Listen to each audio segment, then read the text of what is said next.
A young millionaire inherits a great fortune after the tragic loss of his parents. One day he finds a little beggar searching through the trash for food and lets her live in his garage. But one day, when he walked into the garage without knocking, he was shocked by what he saw. Alexander Foster stood at the floor-to-ceiling window of his penthouse, gazing out at the glittering cityscape below. The lights of New York City twinkled like stars, a stark contrast to the darkness he felt within. At 30 years old, he had everything money could buy, yet the vastness of his empty apartment seemed to mock him. Running a hand through his perfectly styled dark hair, Alexander let out a heavy sigh. 10 years had passed since the accident that took his parents, leaving him alone with an empire he never wanted and a void money couldn't fill. The weight of his family's legacy rested heavily on his shoulders, a constant reminder of what he'd lost and the expectations he could never seem to meet. "Mr. Foster," a gentle voice broke through his reverie. "Your dinner is ready." Alexander turned to face his personal assistant, Michael Chen. At 55, Michael had been with the Foster family for over 3 decades. He was more than just an employee. He was the closest thing to family Alexander had left. "Thank you, Michael," Alexander replied, his voice barely above a whisper. "I'll be there in a moment." As Michael nodded and retreated, Alexander caught a glimpse of his reflection in the window. Designer suit, expensive watch, not a hair out of place, the picture of success. Yet, his hazel eyes told a different story, one of loneliness and a deep-seated emptiness that all his wealth couldn't erase. With a final glance at the city below, Alexander made his way to the dining room. The table, large enough to seat 12, was set for one. A single place setting stood at the head of the table, a stark reminder of his solitary existence. As he sat down, the aroma of perfectly prepared steak filled the air. Michael appeared silently, pouring a glass of red wine before disappearing once again. Alexander stared at the meal before him, his appetite suddenly gone. "Is everything all right, sir?" Michael's concerned voice came from the doorway. Alexander forced a smile. "Yes, of course, just lost in thought, I suppose." Michael hesitated, then stepped forward. "If I may, Mr. Foster, perhaps it might do you good to get out more. Socialize, meet new people." A humorless chuckle escaped Alexander's lips. "And what would be the point of that, Michael? More people wanting a piece of the Foster fortune? More fake smiles and hidden agendas?" "Not everyone is like that, sir," Michael said gently. "There are good people out there, if you'd only give them a chance." Alexander's expression softened slightly. He knew Michael meant well, but the idea of opening up to others, of risking more pain and disappointment, was terrifying. "Maybe someday, Michael, but not now. Thank you for your concern, though." With a nod, Michael retreated, leaving Alexander alone once more. He picked at his food, forcing himself to eat, even though every bite tasted like ash in his mouth. As he ate, his mind wandered to his childhood, to happier times when this very table was filled with laughter and love. He remembered his father, Jonathan Foster, a business tycoon with a heart of gold. Despite his busy schedule, Jonathan always made time for his family. Alexander could still hear his booming laugh, feel the warmth of his hugs. And then there was his mother, Elizabeth, with her gentle smile and soothing voice. She had been the glue that held their family together, always there with a kind word or a comforting touch. But those memories were tainted now, overshadowed by the years leading up to the accident. As Alexander grew older, he began to see the cracks in their perfect family facade. The long hours his father worked, the forced smiles at charity galas, the whispered arguments behind closed doors. Money, it seemed, couldn't buy happiness after all. Pushing his plate away, Alexander stood abruptly. He couldn't bear to sit at this table any longer, surrounded by ghosts of the past. He made his way to his study, a room filled with leather-bound books and priceless art pieces. It was here, among the trappings of wealth and culture, that he felt most at home. Settling into his favorite armchair, Alexander picked up a book at random. It was a first edition of The Great Gatsby, a story that hit a little too close to home. He opened it, but the words blurred before his eyes. Instead, his gaze was drawn to a framed photograph on his desk. It was a picture from happier times, Alexander at 10 years old, flanked by his parents. They were at the beach, all three of them laughing as the wind tousled their hair. Alexander's chest tightened as he looked at their smiling faces. How had it all gone so wrong? The sound of rain pattering against the window drew his attention. Dark clouds had rolled in, mirroring his mood. Alexander watched as the rain grew heavier, sheets of water obscuring the city lights. There was something oddly comforting about the storm, as if nature itself was echoing his inner turmoil. A flash of lightning illuminated the room, followed closely by a rumble of thunder. For a moment, Alexander felt like a child again, wanting nothing more than to curl up in his mother's arms and listen to her soothing voice as the storm raged outside. But those days were long gone. Now he faced the storms of life alone, with only his wealth to keep him company. And what good was all that money when it couldn't buy what he truly needed?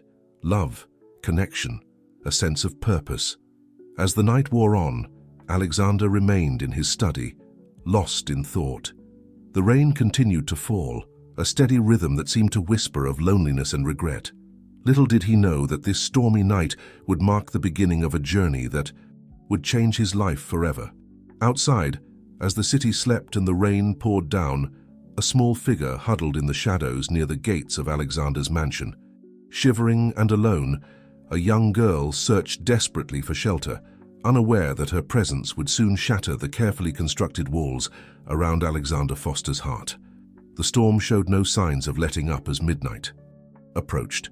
Alexander paced restlessly in his study, sleep eluding him as it often did.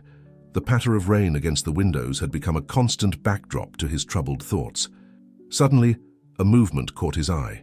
Through the rain-streaked glass, he spotted a small figure darting across his expansive front lawn. Frowning, Alexander moved closer to the window, squinting to get a better look. What he saw made his heart skip a beat. It was a child, a little girl by the looks of it, rummaging through the garbage bins near the gate. She was soaked to the bone, her small frame shivering in the cold night air. Without a second thought, Alexander rushed out of his study, calling for Michael as he went. "Sir?" Michael appeared, looking concerned. "Is everything all right?" "There's a child outside," Alexander explained hurriedly, grabbing a coat. "In this weather, we have to help her." Michael's eyes widened, but he quickly composed himself. "I'll get some blankets and hot cocoa ready, sir." Alexander nodded gratefully before heading out into the storm. The rain was even heavier than it had looked from inside, soaking through his expensive clothes in seconds. But he barely noticed, his focus entirely on the small figure by the gates.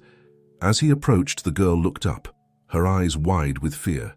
She couldn't have been more than 7 or 8 years old, her matted hair plastered to her face by the rain.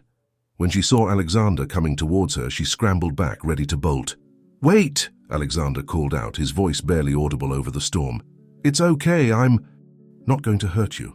The girl hesitated, her gaze darting between Alexander and the street beyond the gates. She was shivering violently, her thin clothes offering little protection against the elements.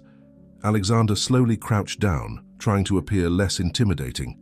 "My name is Alexander," he said gently. "What's yours?" The girl remained silent, eyeing him warily. Alexander's heart ached. At the fear and distrust in her eyes, what had this child been through to make her so afraid? "Look," he continued, "it's pouring out here. Why don't you come inside? We can get you warm and dry, maybe something to eat. No strings attached, I promise. You can leave whenever you want." For a long moment the girl didn't move, then almost imperceptibly she nodded. Alexander let out a breath he hadn't realized he'd been holding. "Great," he said, offering a small smile. "Follow me." As they made their way back to the house, Alexander noticed how the girl kept her distance, always staying just out of arm's reach. Her eyes darted around constantly, as if searching for escape routes. It was behavior he recognized from wounded animals, and the thought that this child had been hurt badly, enough to act this way, made his blood boil. Michael was waiting for them at the door, a stack of fluffy towels in his arms. His eyes widened slightly at the sight of the bedraggled pair, but he quickly recovered his composure. "Welcome," he said warmly to the girl. "Let's get you dried off, shall we?" The girl shrank back, pressing herself against the wall. Alexander frowned, noticing how she flinched at Michael's outstretched hand. "It's okay," he said softly. "Michael's my friend, he's just trying to help." Still, the girl refused to move. Alexander exchanged a worried glance with Michael before an idea struck him. "How about this?" he suggested. "We'll leave the towels here and you can dry off yourself. There's a bathroom just down the hall where you can change into some dry clothes. We'll wait out here, okay?" Slowly, the girl nodded. Alexander and Michael stepped back, giving her space. She snatched a towel and the pile of clothes Michael had brought, then darted into the bathroom, the door closing firmly behind her.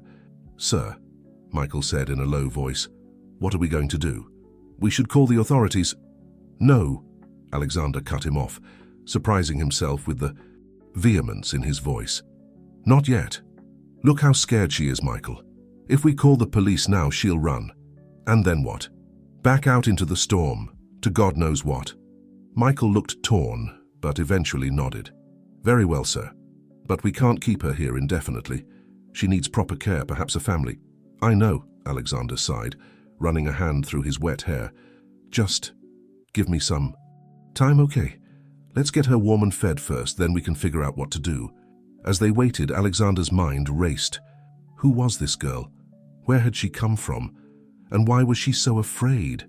He had always kept himself distant from others, but something about this child's plight had broken through his carefully constructed walls. Finally, the bathroom door creaked open. The girl emerged, swimming, in one of Alexander's old t-shirts and a pair of sweatpants that had been cinched as tight as possible at the waist. Her long, dark hair was still damp, but no longer dripping. In the light of the hallway, Alexander could see how thin she was, how her cheekbones stood out sharply in her pale face. "Feeling better?" he asked gently. The girl nodded, her eyes still wary but perhaps a little less frightened. "Great," Alexander smiled. "Are you hungry? We've got some hot cocoa and sandwiches if you'd like." At the mention of food, the girl's eyes lit up. She nodded eagerly, then seemed to catch herself, schooling her features back into a neutral expression. "This way," Alexander said, leading her to the kitchen. As they entered the spacious room, the girl's eyes widened. Alexander saw her. Gaze dart from the gleaming appliances to the well-stocked pantry, lingering on the fruit bowl on the counter. Michael had outdone himself, setting out a spread that would have fed 10 people, let alone one small girl. There were sandwiches of every variety, fresh fruit, cookies, and a steaming mug of hot cocoa topped with marshmallows. "Help yourself," Alexander encouraged, taking a seat at the counter. "Eat as much as you like." The girl hesitated for just a moment before hunger won out. She fell upon the food with a ferocity that made Alexander's heart ache. How long had it been since she'd had a proper meal? As she ate, Alexander and Michael exchanged worried glances. The girl's behavior, her fear, her obvious hunger, it all painted a disturbing picture. What had happened to bring her to this point? "Slow down a bit," Alexander said gently as the girl nearly choked on a sandwich. "There's plenty more where that came from. No one's going to take it away." The girl paused, looking at him with surprise. Then, slowly, she nodded and began to eat at a more measured pace. As the storm continued to rage outside, Alexander found himself at a loss. He had spent years isolating himself from others, building walls to protect himself from pain and disappointment. But now, faced with this vulnerable child, he felt those walls beginning to crumble.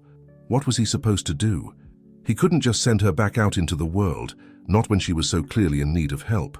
But he was hardly equipped to care for a child. He could barely take care of himself most days. Yet, as he watched the girl eat, something stirred within him. A long dormant protective instinct, perhaps, or simply basic human compassion. Whatever it was, Alexander knew he couldn't turn his back on her. "You can stay here tonight," he found himself saying. "We've got plenty of room. In the morning we can we'll figure something out." The girl looked up at him, her eyes searching his face. For what? Alexander wasn't sure. Deception? Ulterior motives? But whatever she saw seemed to satisfy her, because she gave a small nod. "Thank you," she whispered, her voice so soft Alexander almost missed it. It was the first time she had spoken, and the sound tugged at his heart. "You're welcome," he replied, offering a gentle smile. "Now how about we find you a room? You must be exhausted." As he led the girl up the grand staircase, Alexander felt a strange mix of emotions. Fear, certainly. Fear of the responsibility he was taking on, fear of failing this child who had already been failed by so many. But also, buried deep beneath the fear, was a tiny spark of something he hadn't felt in years. Hope, perhaps, he thought, as he showed the girl to a guest room larger than some apartments. This unexpected encounter was more than just a chance meeting. Perhaps it was an opportunity for both of them to heal, to grow, to find the connection they both so desperately needed. As he bid the girl good night and closed the door, Alexander knew that his life had irrevocably changed. What that change would bring, he couldn't say, but for the first time in years, he found himself looking forward to tomorrow. The first rays of sunlight crept through the curtains, gently rousing Alexander from a fitful sleep. For a moment he lay still, disoriented by the unfamiliar sensation of waking up in his study rather than his bedroom. Then the events of the previous night came rushing back and he sat up with a start. The girl. Was she still here, or had it all been a vivid dream? Alexander got to his feet, wincing at the stiffness in his muscles from a night spent on the leather couch. He made his way out of the study, his footsteps echoing in the quiet halls of the mansion. As he approached the guest room where he'd left the girl, a knot of anxiety formed in his stomach. What if she had run away during the night? He knocked softly on the door. No response. Taking a deep breath, Alexander turned the handle and peeked inside. The room was empty, the bed neatly made as if it hadn't been slept in at all. Alexander's heart sank. Had he imagined the whole thing? But no. There, draped over a chair, were the clothes Michael had given her last night. A noise from downstairs caught his attention. Alexander hurried towards it, his mind racing. As he neared the kitchen, he could hear Michael's voice speaking in low, soothing tones. "There you are, little one. I was wondering where you'd gone off to. Are you hungry? I can make you some breakfast if you'd like." Alexander rounded the corner to find a scene that stopped him in his tracks.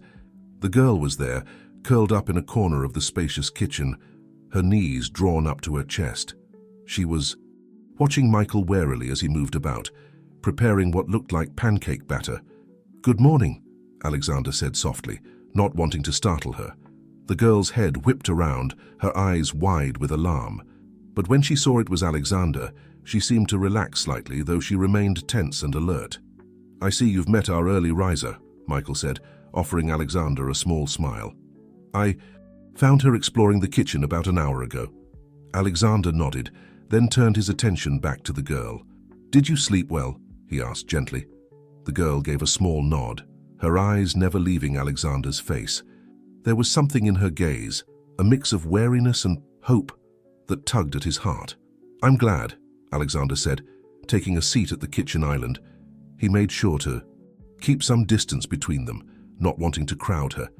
"Are you hungry? Michael makes the best pancakes in New York." At the mention of food, the girl's eyes lit up, just as they had the night before.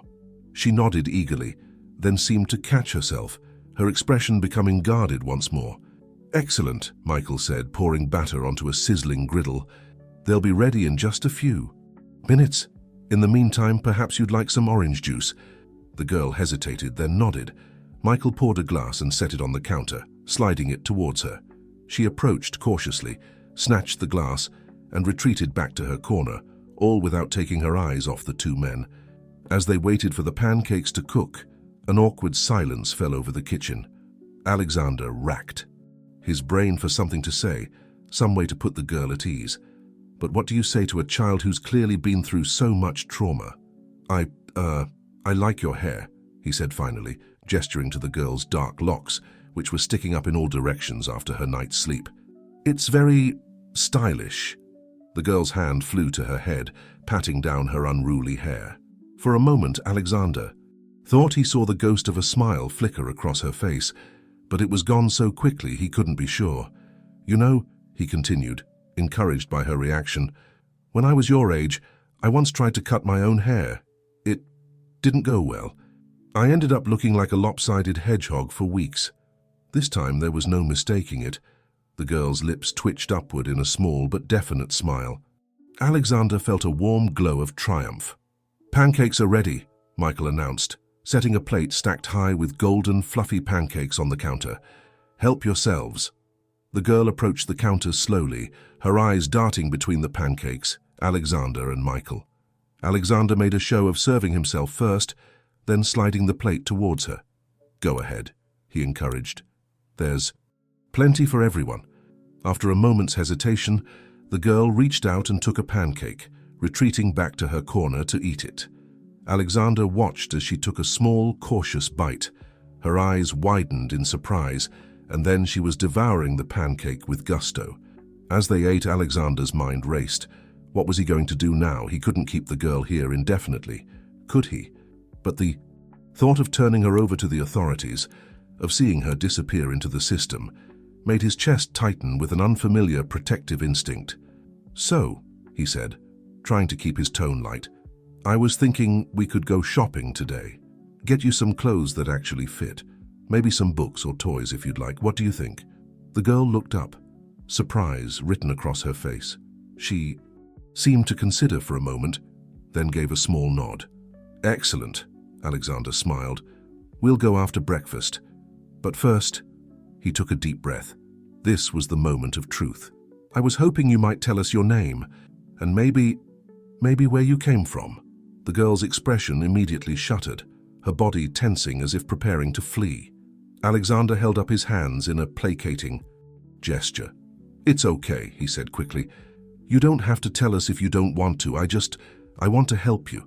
But I can't do that if I don't know anything about you." For a long moment, the girl was silent, her gaze fixed on the floor. Just as Alexander was about to change the subject, she spoke, her voice barely above a whisper. "Lily," she said. "My name is Lily." Alexander felt a rush of emotion, relief, joy, and something else he couldn't quite name. "Lily," he repeated softly. "That's a beautiful name." Lily looked up, meeting his eyes. There was fear there, yes, but also a flicker of something else. Trust, perhaps, or at least the beginnings of it. "Thank you for helping me," she said, her voice a little stronger now. Alexander smiled, feeling a warmth in his chest that he hadn't experienced in years. "You're very welcome, Lily," he said, "and I promise you, as long as you're here, you're safe. Okay?" Lily nodded, a small smile tugging at the corners of her mouth. It wasn't much, but to Alexander, it felt like the dawn of a new day, for both of them. As they finished their breakfast, Alexander found himself filled with a strange mix of excitement and trepidation. He had no idea what the future held, or how he was going to navigate the complicated situation he now found himself in. But for the first time in a long time, he felt a sense of purpose. Whatever came next, he was determined to help Lily. And maybe, just maybe, in helping her, he might find a way to heal his own wounded heart. The shopping mall was a cacophony of sights, sounds, and smells that seemed to overwhelm Lily as soon as they stepped through the doors. Her small hand gripped Alexander's tightly, her eyes wide as she took in the bustling crowds and brightly lit storefronts. Alexander felt a pang of guilt. He should have realized that such a busy place might be too much for her. "We can go somewhere quieter if you'd prefer," he said gently, crouching down to her level. But Lily shook her head, a determined set to her jaw. "I'm okay," she said softly, though her grip on his hand didn't loosen. "All right," Alexander nodded, standing back up. "But if it gets too much, just let me know, okay?" They made their way through the mall, stopping first at a children's clothing store. Alexander had never felt more out of his depth. He was used to custom-tailored suits and designer labels, not picking out t-shirts and sneakers for a 7-year-old girl. Luckily, the store assistant was more than happy to help. She cooed over Lily, who shrank back at first, but slowly began to relax as the woman showed her different outfits. "What do you think of this one, sweetheart?" the assistant asked, holding up a bright yellow sundress. Lily's eyes lit up, her hand reaching out to touch the soft fabric. But then she hesitated, looking up at Alexander uncertainly. "It's okay," he encouraged. "If you like it, we can get it." Lily nodded shyly, and the assistant beamed. "Excellent choice. Now, let's find some shoes to match." As they moved through the store, Alexander noticed a change coming over Lily. She was still quiet, still wary, but there was a spark of interest in her eyes now. She ran her fingers over different textures, lingered over bright colors, and even offered a few soft-spoken opinions when asked. By the time they left the store, laden with bags, Lily was wearing a new outfit. Jeans, a purple t-shirt with a glittery unicorn on it, and light-up sneakers that made her eyes dance with delight every time she took a step. "Where to next?" Alexander asked as they exited the store. "We could get some lunch or maybe look for some toys or books." Lily thought for a moment, then pointed to a colorful storefront across the way. Alexander followed her gaze and saw it was an art supply store. "You like art?" he asked, surprised and pleased. Lily nodded eagerly. "Well then, let's check it out." The art store was a wonderland of colors and possibilities. Lily's eyes grew wide as she took in the rows upon rows of paints, pencils, and brushes. Alexander watched in fascination as she moved from shelf to shelf, her small hands ghosting over sketchbooks and canvases with a reverence he'd never seen before. "Do you draw, Lily?" he asked softly.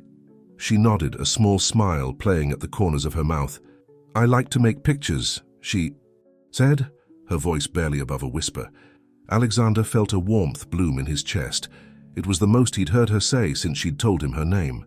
"Well then," he said, "why don't we get you some supplies? You can pick out whatever you like." Lily looked up at him, her eyes wide with disbelief. "Really? Really?" Alexander nodded, smiling. "Go ahead." What followed was a whirlwind of activity.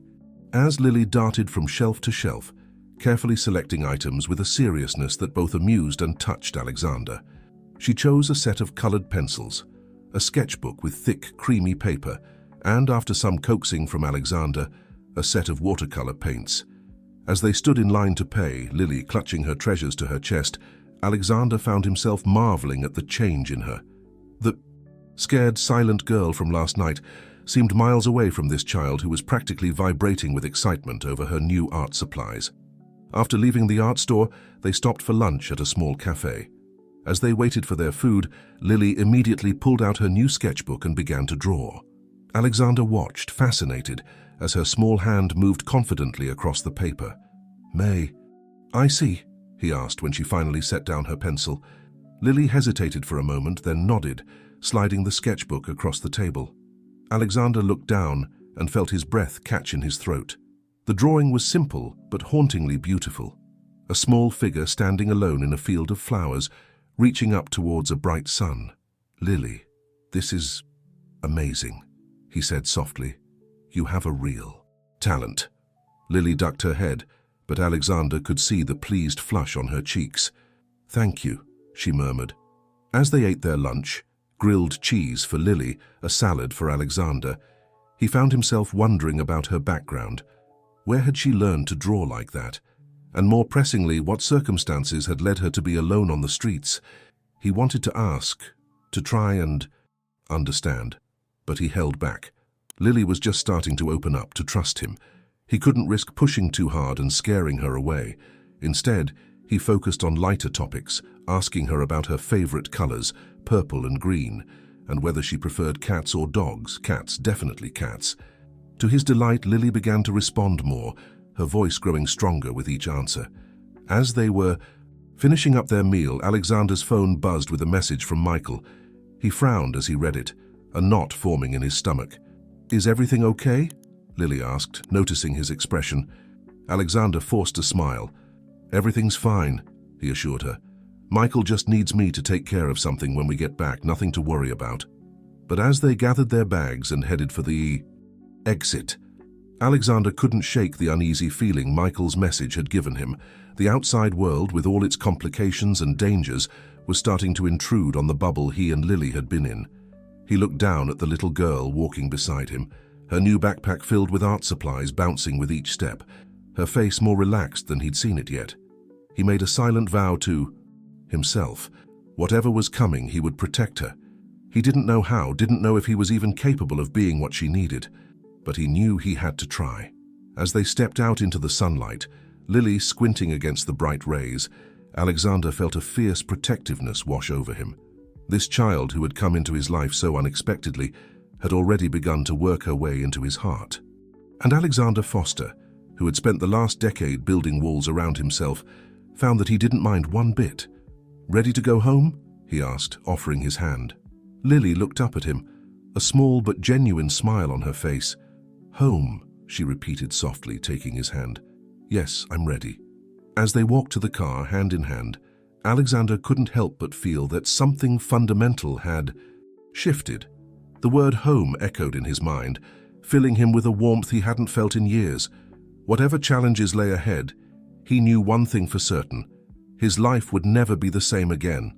And as Lily climbed into the car, clutching her new sketchbook to her chest, Alexander realized that he was okay with that. More than okay, in fact.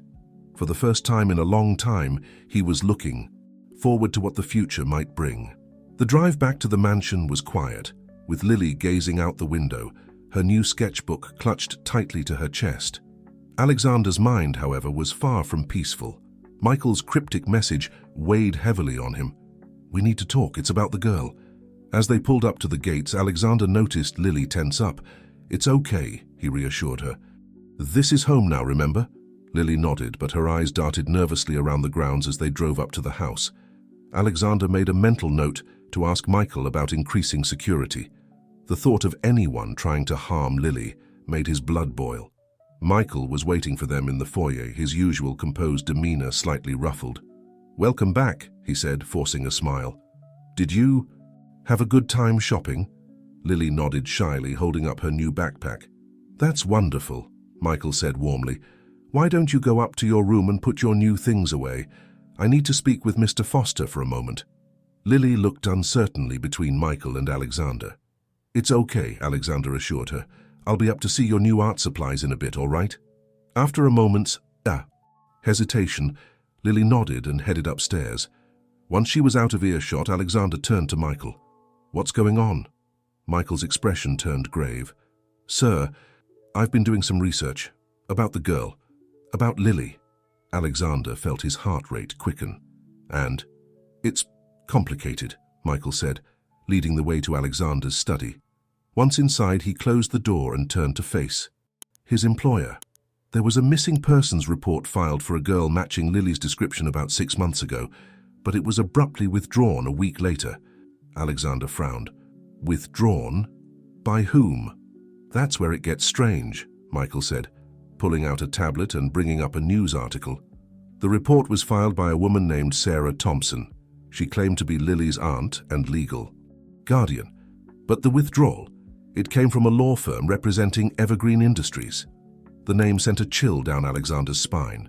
Evergreen Industries was a multinational corporation known for its ruthless business practices and rumored ties to less-than-legal activities. But what could they possibly want with a 7-year-old girl? "There's more," Michael continued. "I did some digging into Sarah Thompson. She was found dead in her apartment 3 days after the missing persons report was withdrawn. The official cause of death was listed as an accident, but you don't believe that," Alexander finished, his mind racing. Michael shook his head. "The timing is too convenient, and there are inconsistencies in the police report that don't add up." Alexander sank into his chair, feeling the weight of this new information pressing down on him. "What about Lily's parents? Where do they fit into all this?" Michael's expression turned somber. "I couldn't find much, but there was a small obituary from about a year ago. James and Elena Carter, killed in a house fire. They left behind a daughter, Lily Carter." Alexander closed his eyes, his heart aching for the little girl upstairs who had lost so much. "A fire," he murmured, remembering how Lily had flinched away from the stove when Michael was cooking. God, what she must have been through. "Sir," Michael said gently, "I know you've grown fond of Lily, but this situation is more complicated than we realized. Evergreen Industries is not a company to be trifled with. If they're involved in this somehow—" "I don't care," Alexander said, his voice hard. "I'm not letting them anywhere near her." Michael looked worried. "Mr. Foster, I understand how you feel, but we need to tread carefully here. Perhaps it would be best if we contacted the authorities." "No," Alexander cut him off. "You saw how terrified she was when we found her. If we turn her over to the police, she'll just run again. And next time, she might not be lucky enough to find someone who wants to help her." "Then what do you suggest we do?" Michael asked. Alexander stood up, pacing the room as he thought. "We need more information. About Evergreen, about what really happened to Lily's parents and aunt. There has to be a connection here, something we're missing." "That kind of investigation could be dangerous," Michael warned. "Evergreen has a lot of power and influence." "So do I," Alexander said, a determined glint in his eye. It's time I started using the foster name and resources for something that matters." Just then, a soft knock at the door interrupted their conversation. Alexander opened it to find Lily standing there, her new sketchbook in hand. "Hey there," he said, forcing a smile. "Everything okay?" Lily nodded, then held out her sketchbook. I made something for you," she said softly. Touched, Alexander took the book and opened it. Inside was a drawing of two figures, a tall man and a small girl, standing hand in hand in front of what was clearly meant to be his mansion. Despite the simple style, the emotion in the picture was palpable. "Lily, this is beautiful," Alexander said, feeling a lump form in his throat. "Thank you." Lily smiled shyly, then surprised both Alexander and Michael by stepping forward and wrapping her arms around Alexander's waist in a quick hug. Before either man could react, she had darted back out of the room. Alexander stared after her, the warmth of her embrace lingering. He looked down at the drawing again, then back at Michael, his resolve strengthening. "Whatever's going on here, we're going to figure it out," he said firmly, "and we're going to keep her safe, no matter what." Michael nodded, recognizing the determination in his employer's eyes. "Where do we start?" Alexander thought for a moment. "We start by making this place a home for her, a real home, where she feels safe and loved. And then we start digging. I want to know everything there is to know about Evergreen Industries, about what happened to Lily's family, about all of it." As Michael left to begin their investigation, Alexander remained in his study, looking out the window. The sun was setting, casting long shadows across the grounds. He couldn't shake the feeling that those shadows were closing in, threatening the fragile peace he and Lily had found. But as he looked down at the drawing in his hands, Alexander felt a fierce protectiveness surge through him. Whatever darkness lay in Lily's past, whatever dangers might be coming for her, he would face them head-on. For the first time in years, Alexander Foster had someone worth fighting for, and he wasn't about to let anyone take that away from him. The days that followed were a delicate balance for Alexander. On one hand, he was determined to create a sense of normalcy and safety for Lily. On the other, he and Michael were working tirelessly behind the scenes to unravel the mystery surrounding her past. Lily, for her part, was slowly but surely coming out of her shell. Her nightmares, which had woken the household with her screams in the first few nights, were becoming less frequent. She was speaking more, though still in soft, hesitant tones, and her smile, when it appeared, could light up the entire room. One sunny afternoon, Alexander found Lily in the garden, her new art supplies spread out around her as she sketched. He paused for a moment, just watching her, the look of concentration on her face, the way her small hand moved confidently across the paper. It stirred something in his heart. "May I join you?" he asked softly, not wanting to startle her. Lily looked up, a small smile tugging at the corners of her mouth. She nodded, scooting over to make room for him on the blanket she'd spread out. Alexander sat down, careful not to disturb her supplies. "What are you drawing today?" Lily held up her sketchbook. On the page was a beautifully detailed drawing of the garden, complete with butterflies fluttering among the flowers. But what caught Alexander's eye was a shadowy figure lurking at the edge of the drawing, partially hidden behind a tree. "This is amazing, Lily," he said, trying to keep his voice light even as concern gnawed at him. "Who's that in the background?" Lily's smile faded. She shrugged, turning back to her drawing. "Just someone I remember," she mumbled. Alexander's heart clenched. He wanted to press further, to ask about the memories that clearly haunted her, but he held back. Lily was just starting to trust him. He couldn't risk pushing too hard and shutting her down. Instead, he reached for a blank piece of paper. "You know, I used to love drawing when I was your age," he said conversationally. "Though I was never as good as you. Want to see?" Lily nodded, curiosity sparking in her eyes. Alexander picked up a pencil and began to sketch. His strokes were clumsy and unsure compared to Lily's, but he persevered, occasionally glancing up to see Lily watching him intently. Finally, he held up his drawing, a rather lopsided attempt at a portrait of Lily. "What do you think?" he asked with a self-deprecating grin. Lily giggled, a sound Alexander realized he'd never heard before. It was like music, brightening the already sunny day. "It's interesting," she said diplomatically, which only made Alexander laugh. "I think you're being very kind," he chuckled.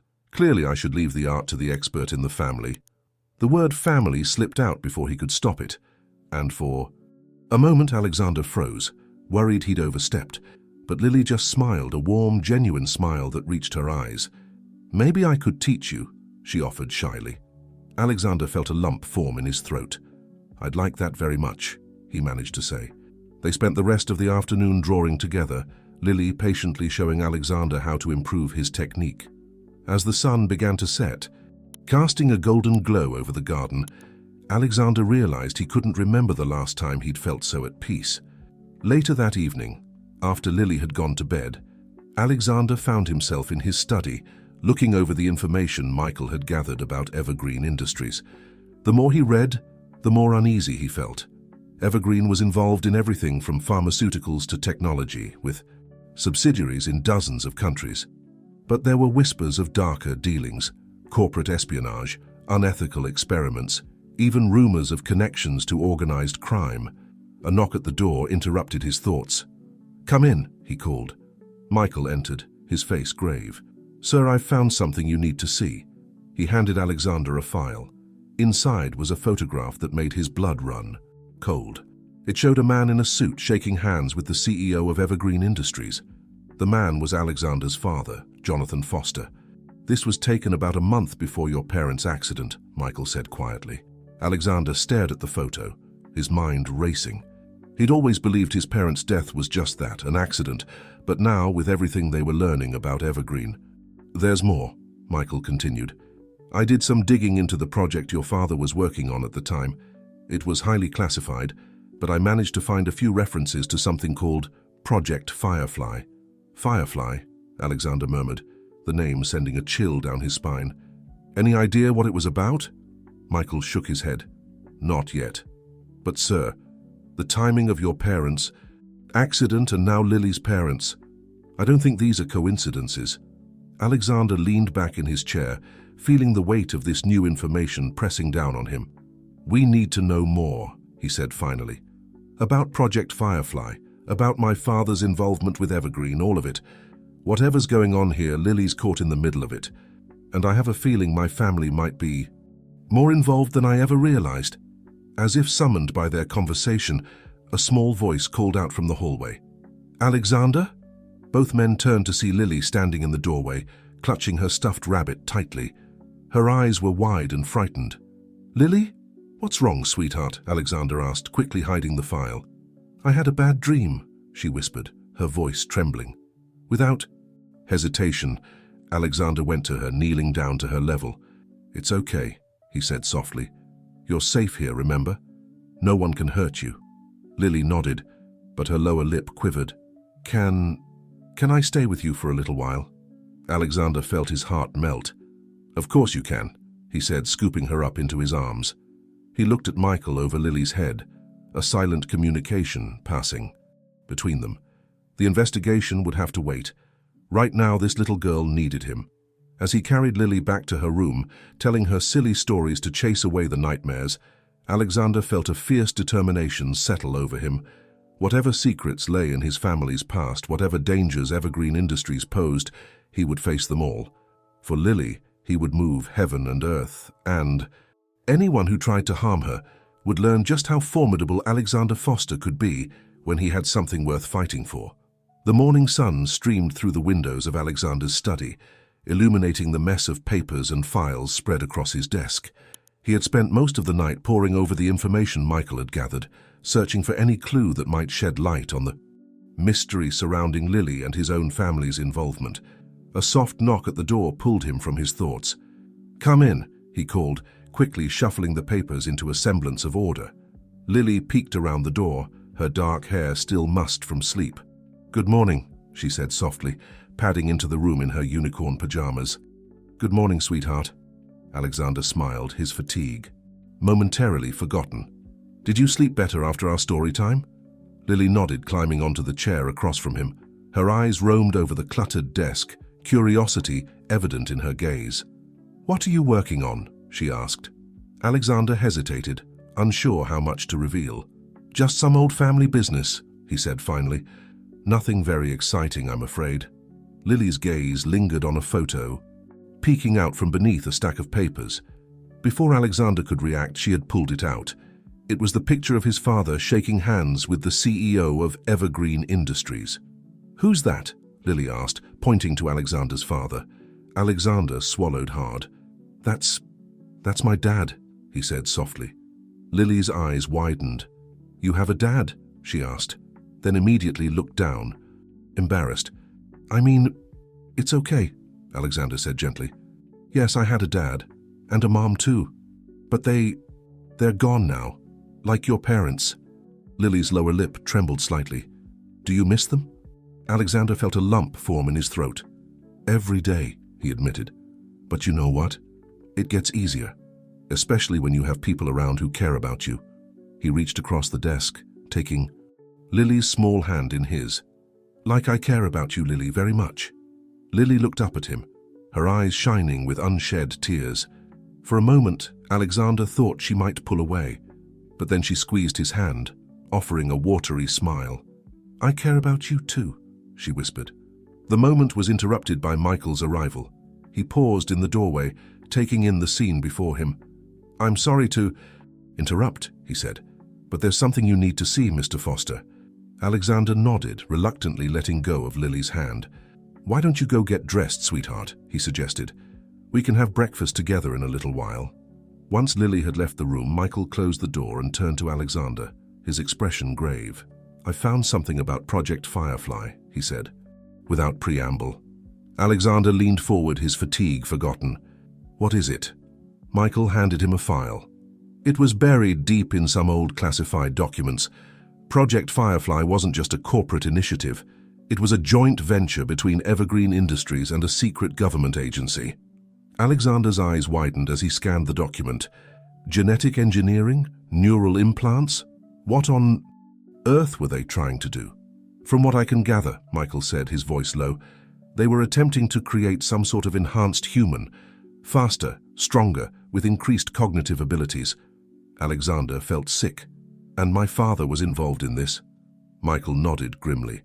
"It seems he was one of the lead scientists on the project, but something went wrong. There was an accident. A fire in one of the labs."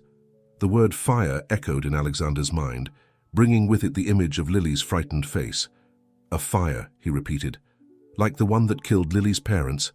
"I'm not sure," Michael admitted, "but the timing, it's too much of a coincidence to ignore." Alexander leaned back in his chair, his mind reeling. "So what are you saying? That Lily might be connected to this Project Firefly somehow?" "It's possible," Michael said cautiously. "Her apparent fear of fire, her advanced artistic abilities, they could be indicators of something more." Alexander shook his head, anger rising in him. "She's a child, Michael, not some science experiment." "I know, sir," Michael said softly. "But if Evergreen is looking for her, if they believe she's somehow connected to Project Firefly, it could explain why they've gone to such lengths to find her." Alexander stood up, pacing the room as he tried to process this new information. "We need to know more," he said finally. "About the project, about what really happened to my parents and to Lily's family, and we need to find out what Evergreen knows." Michael nodded. "I'll keep digging. But sir, we need to be careful.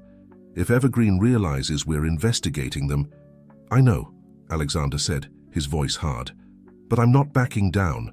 Whatever's going on here, Lily's caught in the middle of it, and I'm not going to let anyone hurt her." As if on cue, Lily's voice floated in from the hallway, calling Alexander's name. He took a deep breath, forcing a smile onto his face as he went to meet her.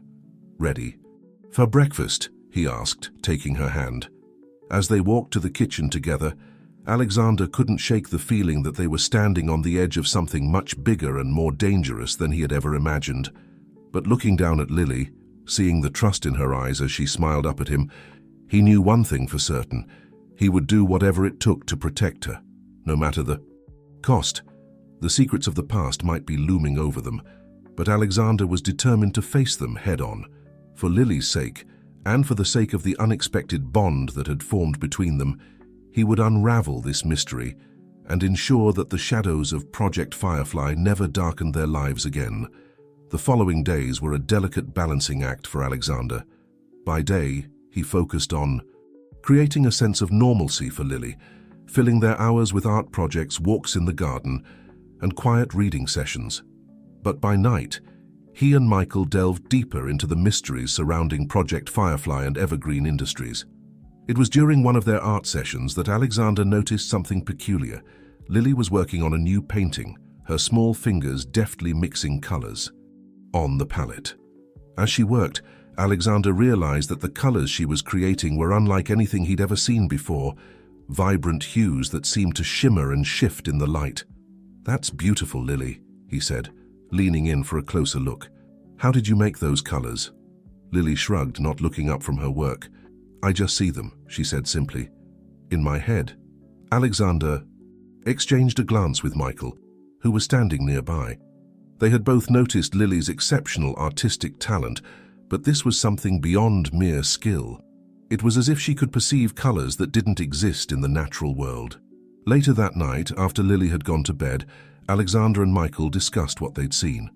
"It could be a side effect," Michael said cautiously. "If she was."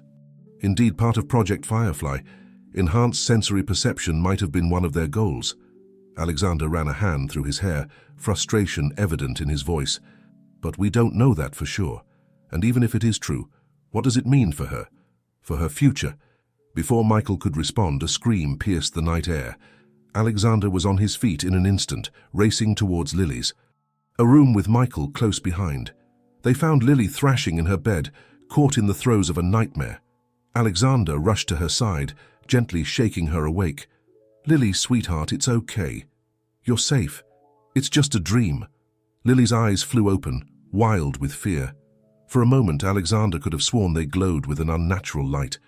But then she blinked, and it was gone.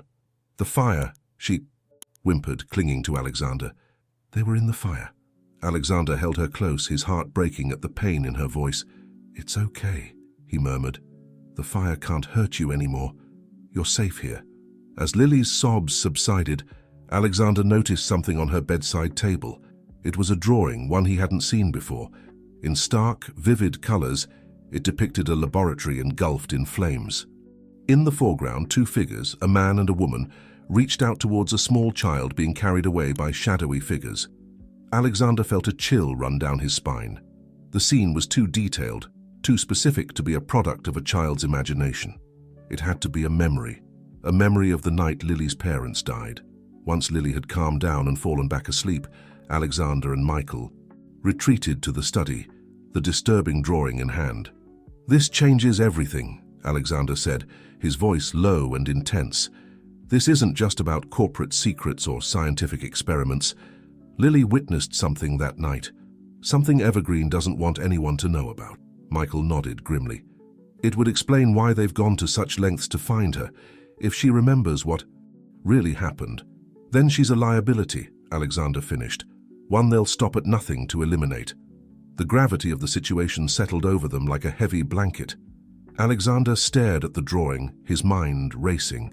The vibrant colors, the impossible details, it all pointed to abilities far beyond what any child should possess. "We need to know more," he said finally. "About Project Firefly, about what they did to her. And we need to find out who else was involved. There have to be other scientists, other families affected by this." Michael hesitated. "Sir, the more we dig, the more danger we put ourselves in, and Lily too. Perhaps it would be safer to..." "To what?" Alexander cut him off. "To turn her over to the authorities? To pretend we don't know what's going on?" "No, Michael. We're in this now, all the way." He stood up, pacing the room as he thought. "We need allies. People we can trust who have the resources to help us uncover the truth. I might know someone," Michael said slowly. "An old friend from my days in the intelligence community. She's retired now, but she still has connections. If anyone can help us navigate this safely, it's her." Alexander nodded. "Reach out to her, but be careful, we can't risk tipping off Evergreen." As Michael left to make the call, Alexander found himself drawn back to Lily's room. He stood in the doorway, watching her sleep. In the soft glow of the nightlight, she looked so small, so vulnerable. It was hard to reconcile this innocent child with the mysteries and dangers swirling around her. Yet as he watched, he noticed something that made his breath catch. Lily's hand resting on top of the covers seemed to emit a faint, pulsing light. It was barely perceptible, but unmistakably there, a soft, bluish glow that ebbed and flowed with her breathing. Alexander's mind reeled. What had they done to her? What kind of life would she face with these strange, unexplainable abilities? And how could he, a man who had spent the last decade hiding from the world, possibly hope to protect her from the forces arrayed against them? But as Lily stirred in her sleep, mumbling something that sounded like his name, Alexander felt a fierce determination settle over him. Whatever challenges lay ahead, whatever secrets still lurked in the shadows, he would face them. For Lily, he would become the protector she needed, the family she deserved. As he quietly closed her door, Alexander made a silent vow. He would uncover the truth behind Project Firefly, expose Evergreen's misdeeds, and ensure that Lily could grow up safe and free from the shadows of her past. It wouldn't be easy, and the path ahead was fraught with danger, but for the first time in years, Alexander Foster had something to fight for, something more precious than all the wealth and power his name could provide. With one last look at Lily's door, Alexander squared his shoulders and headed back to his study. The night was still young, and there was much work to be done. The game was afoot, and the stakes couldn't be higher. But with Lily's future hanging in the balance, failure was not an option. The truth would come to light, one brushstroke at a time, and when it did, Alexander would be ready to face whatever consequences it might bring. For Lily, for justice, and for the chance at the family he never thought he'd have, he would move heaven and earth. The real battle was just beginning. The soft glow of the computer screen illuminated Alexander's face as he pored over the latest information Michael had uncovered. It was well past midnight, but sleep eluded him. Every new piece of the puzzle seemed to raise more questions than answers. A gentle knock at the door broke his concentration. "Come in," he called, expecting to see Michael. To his surprise, it was Lily who entered, her stuffed rabbit clutched tightly to her chest. "I couldn't sleep," she said softly, her eyes wide and vulnerable in the dim light. Alexander's expression softened immediately. "Bad dreams again?" he asked gently. Lily nodded, padding across the room to stand beside him. Her gaze flickered to the computer screen, curiosity evident in her eyes. "What are you doing?" she asked. Alexander hesitated, unsure how much to reveal. "Just trying to understand some things," he said finally. "About my family and about yours." Lily tensed slightly at the mention of her family. Alexander watched her carefully, wondering if now might be the time to gently probe for more information. "Lily," he began cautiously, "do you remember much about your parents? About the night of the fire?" Lily's grip on her stuffed rabbit tightened, her knuckles turning white.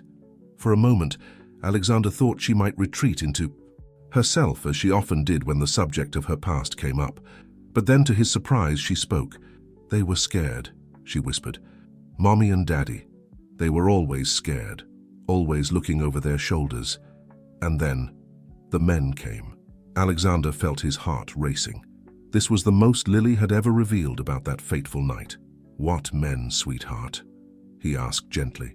Lily's eyes seemed to glaze over, as if she were seeing something far away. "Men in dark suits. They wanted something. Something Daddy had made, but he wouldn't give it to them." A chill ran down Alexander's spine. "Do you know what they wanted?" Lily shook her head. "Daddy called it the key. He said it was too dangerous, that bad people would use it to hurt others. So he destroyed it." Alexander's mind was reeling. The key? Could it be related to Project Firefly? To Lily's mysterious abilities? Before he could ask more, Lily suddenly stiffened, her eyes going wide. "They're coming," she whispered, her voice filled with terror. "Who's coming, Lily?" Alexander asked, alarmed by the sudden change in her demeanor. But Lily didn't seem to hear him. Her eyes had taken on that strange, glowing quality Alexander had noticed before. She raised a trembling hand, pointing towards the window. "The shadows," she whimpered. "They've found us." Alexander rushed to the window, peering out into the darkness. At first he saw nothing but the moonlit grounds of the estate. Then a movement caught his eye. Dark figures were moving across the lawn, their movements precise and purposeful. His Blood ran cold. Somehow Evergreen had found them. Acting on instinct, Alexander scooped Lily into his arms and hit the silent alarm Michael had installed. Within seconds, he heard the sound of security protocols engaging throughout the house. "It's okay, sweetheart," he murmured to Lily, who was trembling in his arms. "I won't let them hurt you. I promise." As if in response to his words, Lily's fear seemed to subside slightly. She looked up at him, her eyes still glowing with that otherworldly light. "I know," she said softly. "You're my protector now." The simple trust in her voice filled Alexander with a fierce determination. Whatever came through that door, whatever Evergreen threw at them, he would face it. For Lily, he would become the hero she needed. Michael burst into the room, his usually calm demeanor replaced by urgent efficiency. "Sir, we need to move. Now. The safe room." He was cut off by the sound of breaking glass from somewhere downstairs. The intruders were inside. Alexander nodded grimly. "Let's go." As they made their way through the darkened hallways of the mansion, Alexander's mind raced. How had Evergreen found them? What did they want? And most importantly, how were they going to get out of this? They were halfway to the safe room when a figure stepped out of the shadows ahead of them. Alexander's heart nearly stopped as he recognized the face. It was the CEO of Evergreen Industries, the same man he'd seen shaking hands with his father in that old photograph. "Mr. Foster," the man said, his voice smooth and cold, "I believe you have something that belongs to us."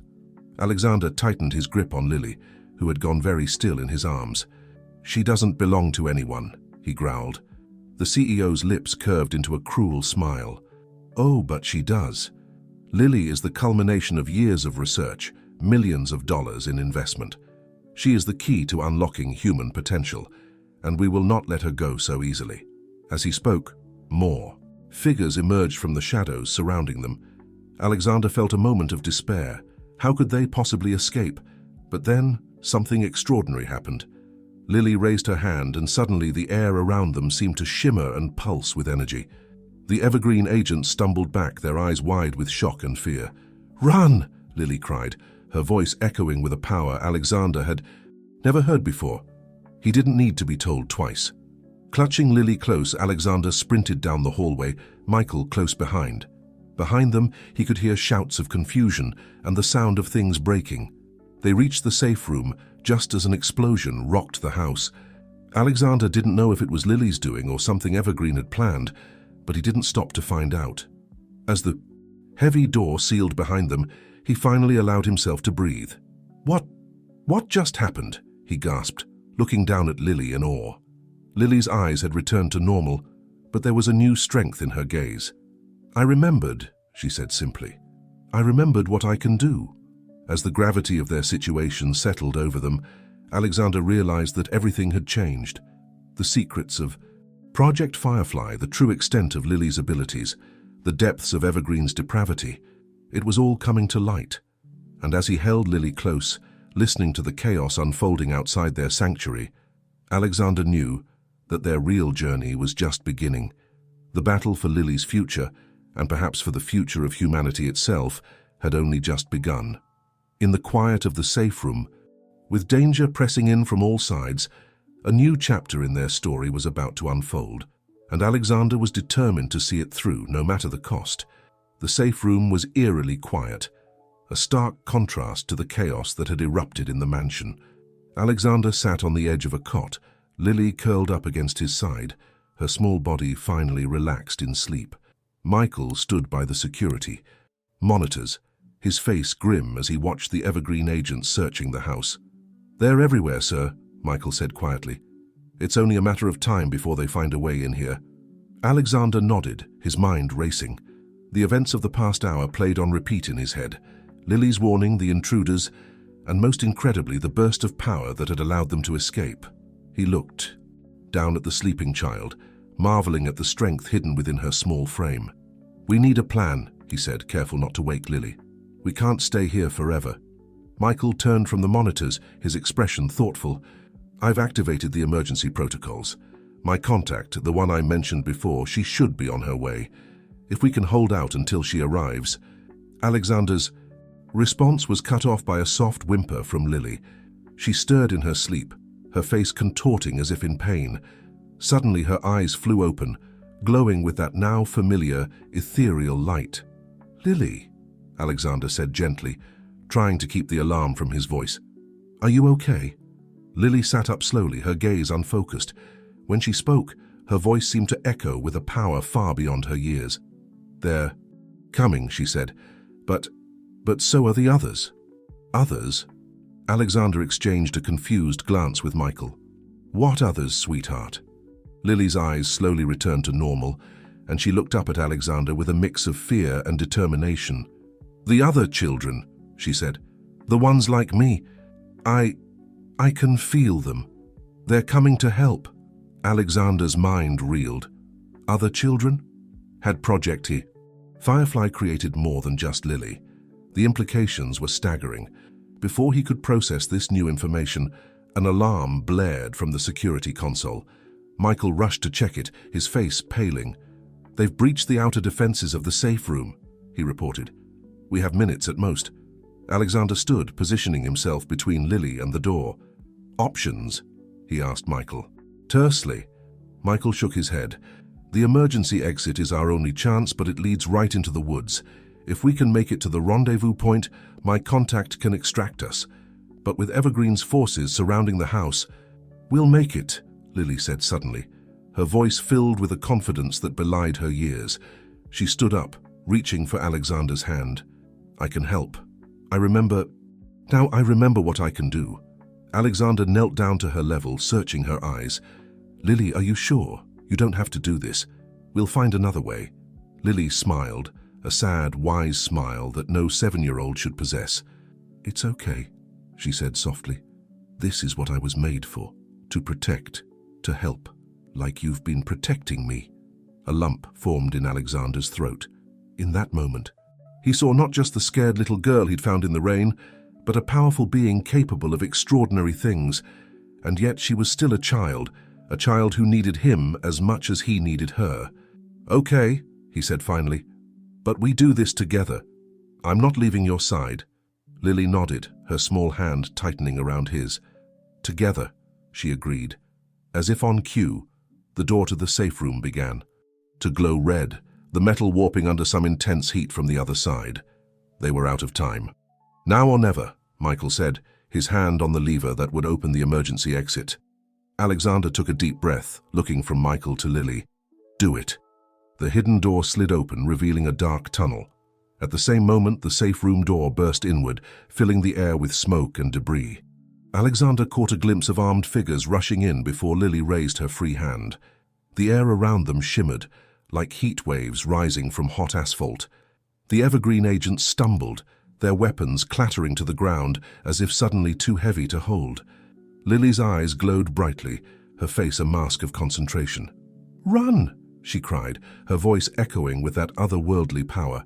They didn't need to be told twice. Alexander scooped Lily into his arms, and together with Michael, they plunged into the darkness of the escape tunnel. Behind them, they could hear shouts of confusion and anger, but no footsteps following. The tunnel seemed to go on forever, twisting and turning beneath the estate grounds. Alexander's lungs burned, his arms aching from carrying Lily, but he pushed on. Finally, after what felt like hours but was probably only minutes, they emerged into the cool night air. The forest loomed before them, dark and foreboding, but they had no time to catch their breath. In the distance, they could hear the sound of vehicles approaching, Evergreen's reinforcements, no doubt. "This way," Michael said, leading them deeper into the woods. "The rendezvous point is about a mile north." As they ran, dodging trees and leaping over fallen logs, Alexander became aware of a strange sensation. It was as if the forest itself was coming alive around them. Branches seemed to move of their own accord, creating barriers behind them. Roots rose up, tripping their pursuers. He looked down at Lily, who was watching the forest with a mix of wonder and concentration. "Are you doing this?" he asked breathlessly. Lily shook her head. "Not me," she said. "The others. They're here." As if in response to her words, figures began to emerge from the shadows of the trees. Children, ranging in age from about 5 to early teens, their eyes glowing with the same ethereal light as Lily's. There were maybe a dozen of them, each radiating a power that made the air hum with energy. One of them, a boy who looked to be about 12, stepped forward. "We heard the call," he said, his voice carrying the same echo of power that Lily's did. "We're here to help." Alexander stared in amazement. These were the other subjects of Project Firefly, children imbued with extraordinary abilities, just like Lily. But how had they found them? And where had they been all this time? Before he could voice any of these questions, the sound of approaching vehicles grew louder. The boy turned towards the noise, his expression hardening.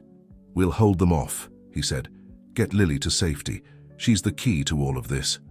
Alexander wanted to protest, to insist that they all escape together. But he knew there was no time, and somehow, looking at these children with their glowing eyes and determined faces, he knew they could handle themselves.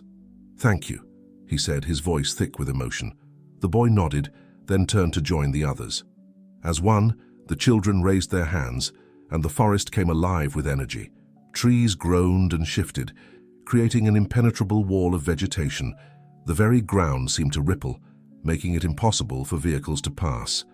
Taking advantage of the distraction, Alexander, Lily, and Michael pressed on. They could hear shouts of confusion and fear from the Evergreen forces, mixed with the awesome display of power from the Firefly children. As they ran, Lily suddenly stiffened in Alexander's arms. "Wait," she said urgently. "There's something I need to do." Before Alexander could respond, Lily closed her eyes, her face scrunching in concentration. For a moment, nothing happened. Then a pulse of energy radiated out from her, so powerful it made Alexander's teeth rattle. In the distance, they heard a massive explosion. Alexander turned to see a plume of fire rising from where his mansion stood. Lily opened her eyes, looking both satisfied and somewhat sad. "I'm sorry," she said softly, "but I couldn't let them have it. Any of it." Alexander understood immediately. Whatever secrets remained in the house, about Project Firefly, about his family's involvement, they were gone now, destroyed to keep them out of Evergreen's hands. "You did the right thing," he assured her, pressing a kiss to her forehead. As they finally reached the rendezvous point, a sleek black helicopter descended from the night sky. A woman with short grey hair and a no-nonsense expression leaned out, gesturing for them to hurry. "Took you long enough." "Michael!" she shouted over the roar of the rotors. As they clambered aboard, Alexander took one last look at the forest behind them. He could still see flashes of light and movement where the Firefly children were holding off Evergreen's forces. His heart ached for them, but he knew this was just the beginning. As the helicopter lifted off, carrying them to safety, Alexander held Lily close. She looked up at him, her eyes heavy with exhaustion but bright with trust. "What happens now?" she asked. Alexander smiled, feeling a mix of determination and hope. "Now," he said, "we fight back. We expose Evergreen, we find the other children, and we make sure nothing like Project Firefly ever happens again." Lily nodded, snuggling closer to him. As the first rays of dawn broke over the horizon, Alexander felt a sense of purpose he'd never known before. The road ahead would be dangerous, filled with challenges he could scarcely imagine. But with Lily by his side, and the knowledge that they weren't alone in this fight, he felt ready to face whatever came next. The helicopter sped on into the brightening sky, carrying with it the hopes of not just Lily and Alexander, but of all the children touched by Project Firefly. Their journey was far from over. In fact, it was only just beginning. The rhythmic thrum of the helicopter blades filled the air as Alexander gazed out the window, watching the landscape blur beneath them.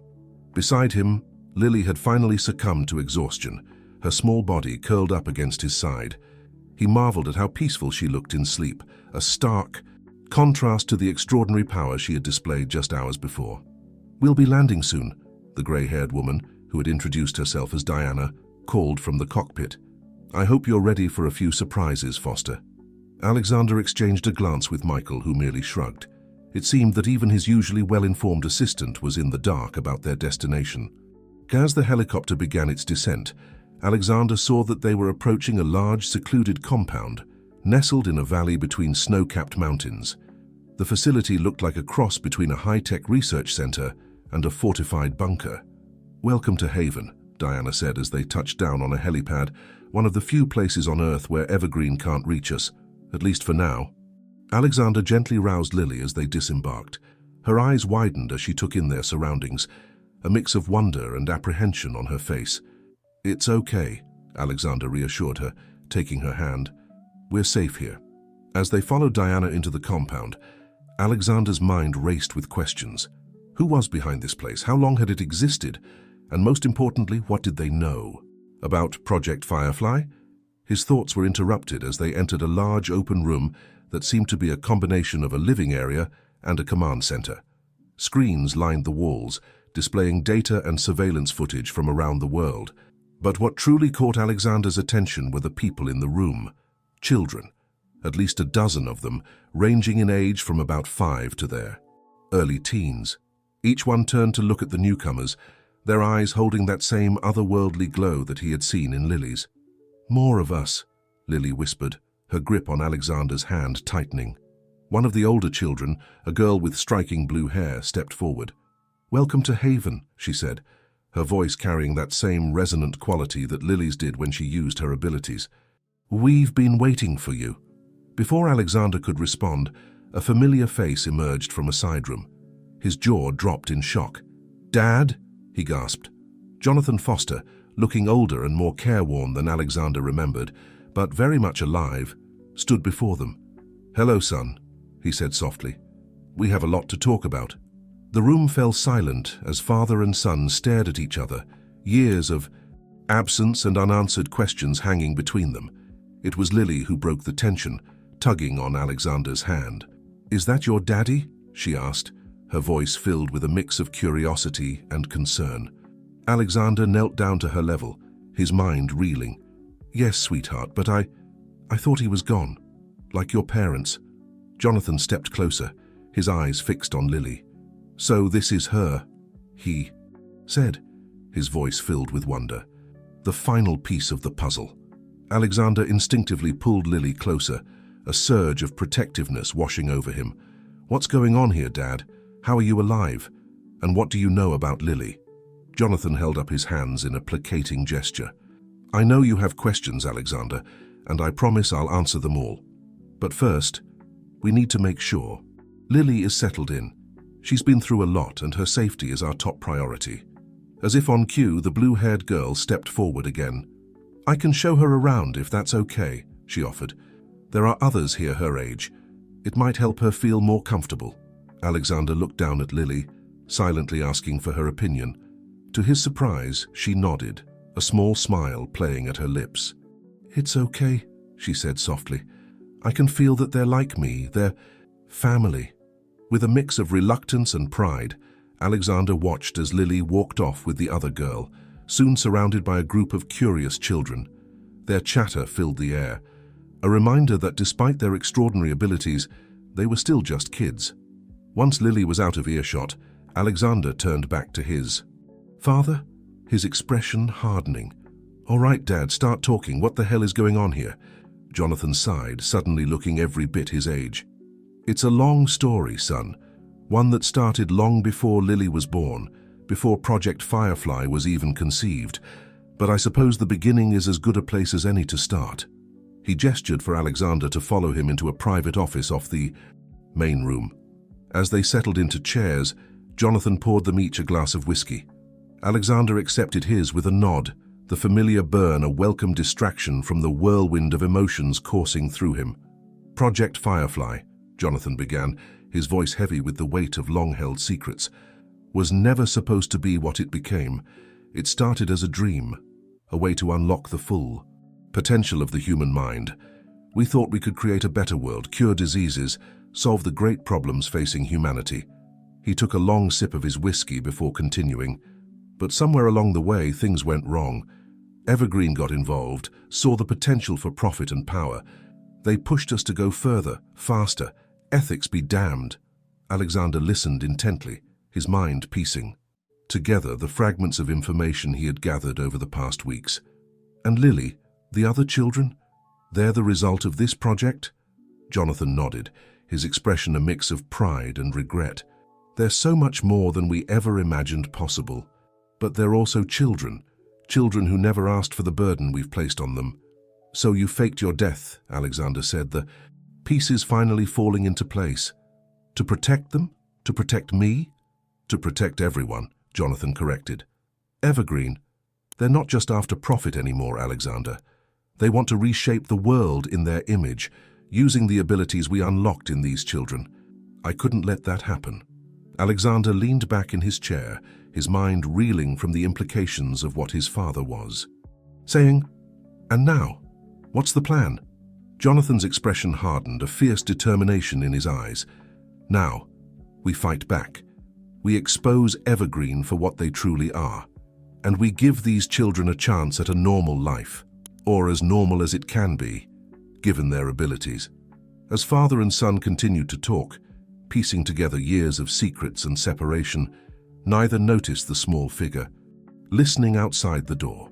Lily, her eyes glowing faintly, absorbed every word, understanding far more than any child her age should. She turned away from the office, her young mind grappling with the weight of her role in this unfolding drama.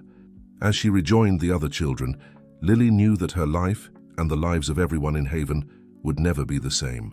The battle against Evergreen was just beginning, and Lily was determined to play her part. For Alexander, for her new family, and for the chance at the future she had always dreamed of but never thought possible. The days at Haven passed in a blur of activity and revelation. For Alexander, it was a time of reconnection with his father, with the truth about his family's legacy, and with a sense of purpose he had long thought lost.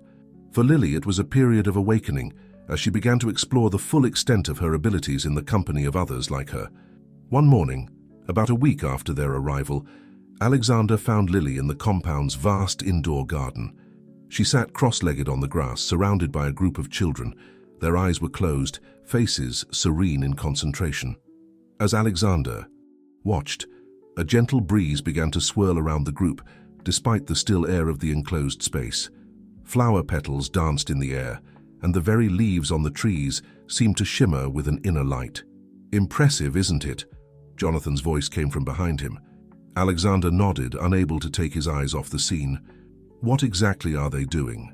"Connecting," Jonathan explained, "with each other, with the world around them. It's part of their training, learning to harness and control their abilities." As if on cue, Lily's eyes opened, finding Alexander immediately.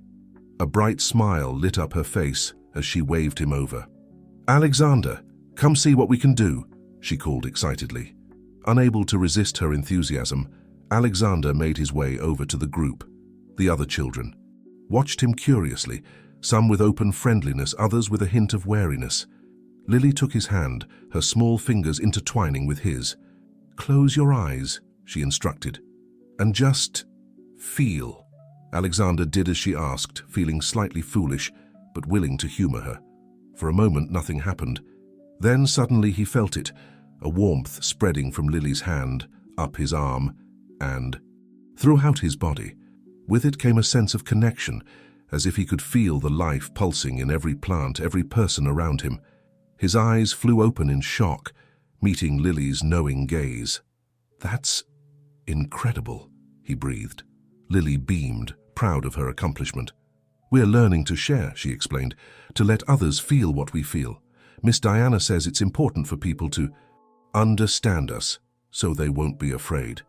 Alexander's heart swelled with a mix of pride and concern. Lily had grown so much in such a short time, but he couldn't help worrying about the burden placed on her young shoulders. As the children dispersed, Lily tugged on Alexander's hand, leading him to a quiet corner of the garden. "Can we talk?" she asked, her expression suddenly serious. "Of course." "Sweetheart, what's on your mind?" Lily hesitated, fidgeting with the hem of her shirt. I heard you and your dad talking about Evergreen and the project and me." Alexander felt a pang of guilt. They had tried to shield the children from the harsher realities of their situation, but he should have known that Lily, perceptive as she was, would pick up on more than they realized. "I'm sorry, Lily. We didn't want to worry you." "It's okay," she interrupted. "I understand, but I want to help. I need to help."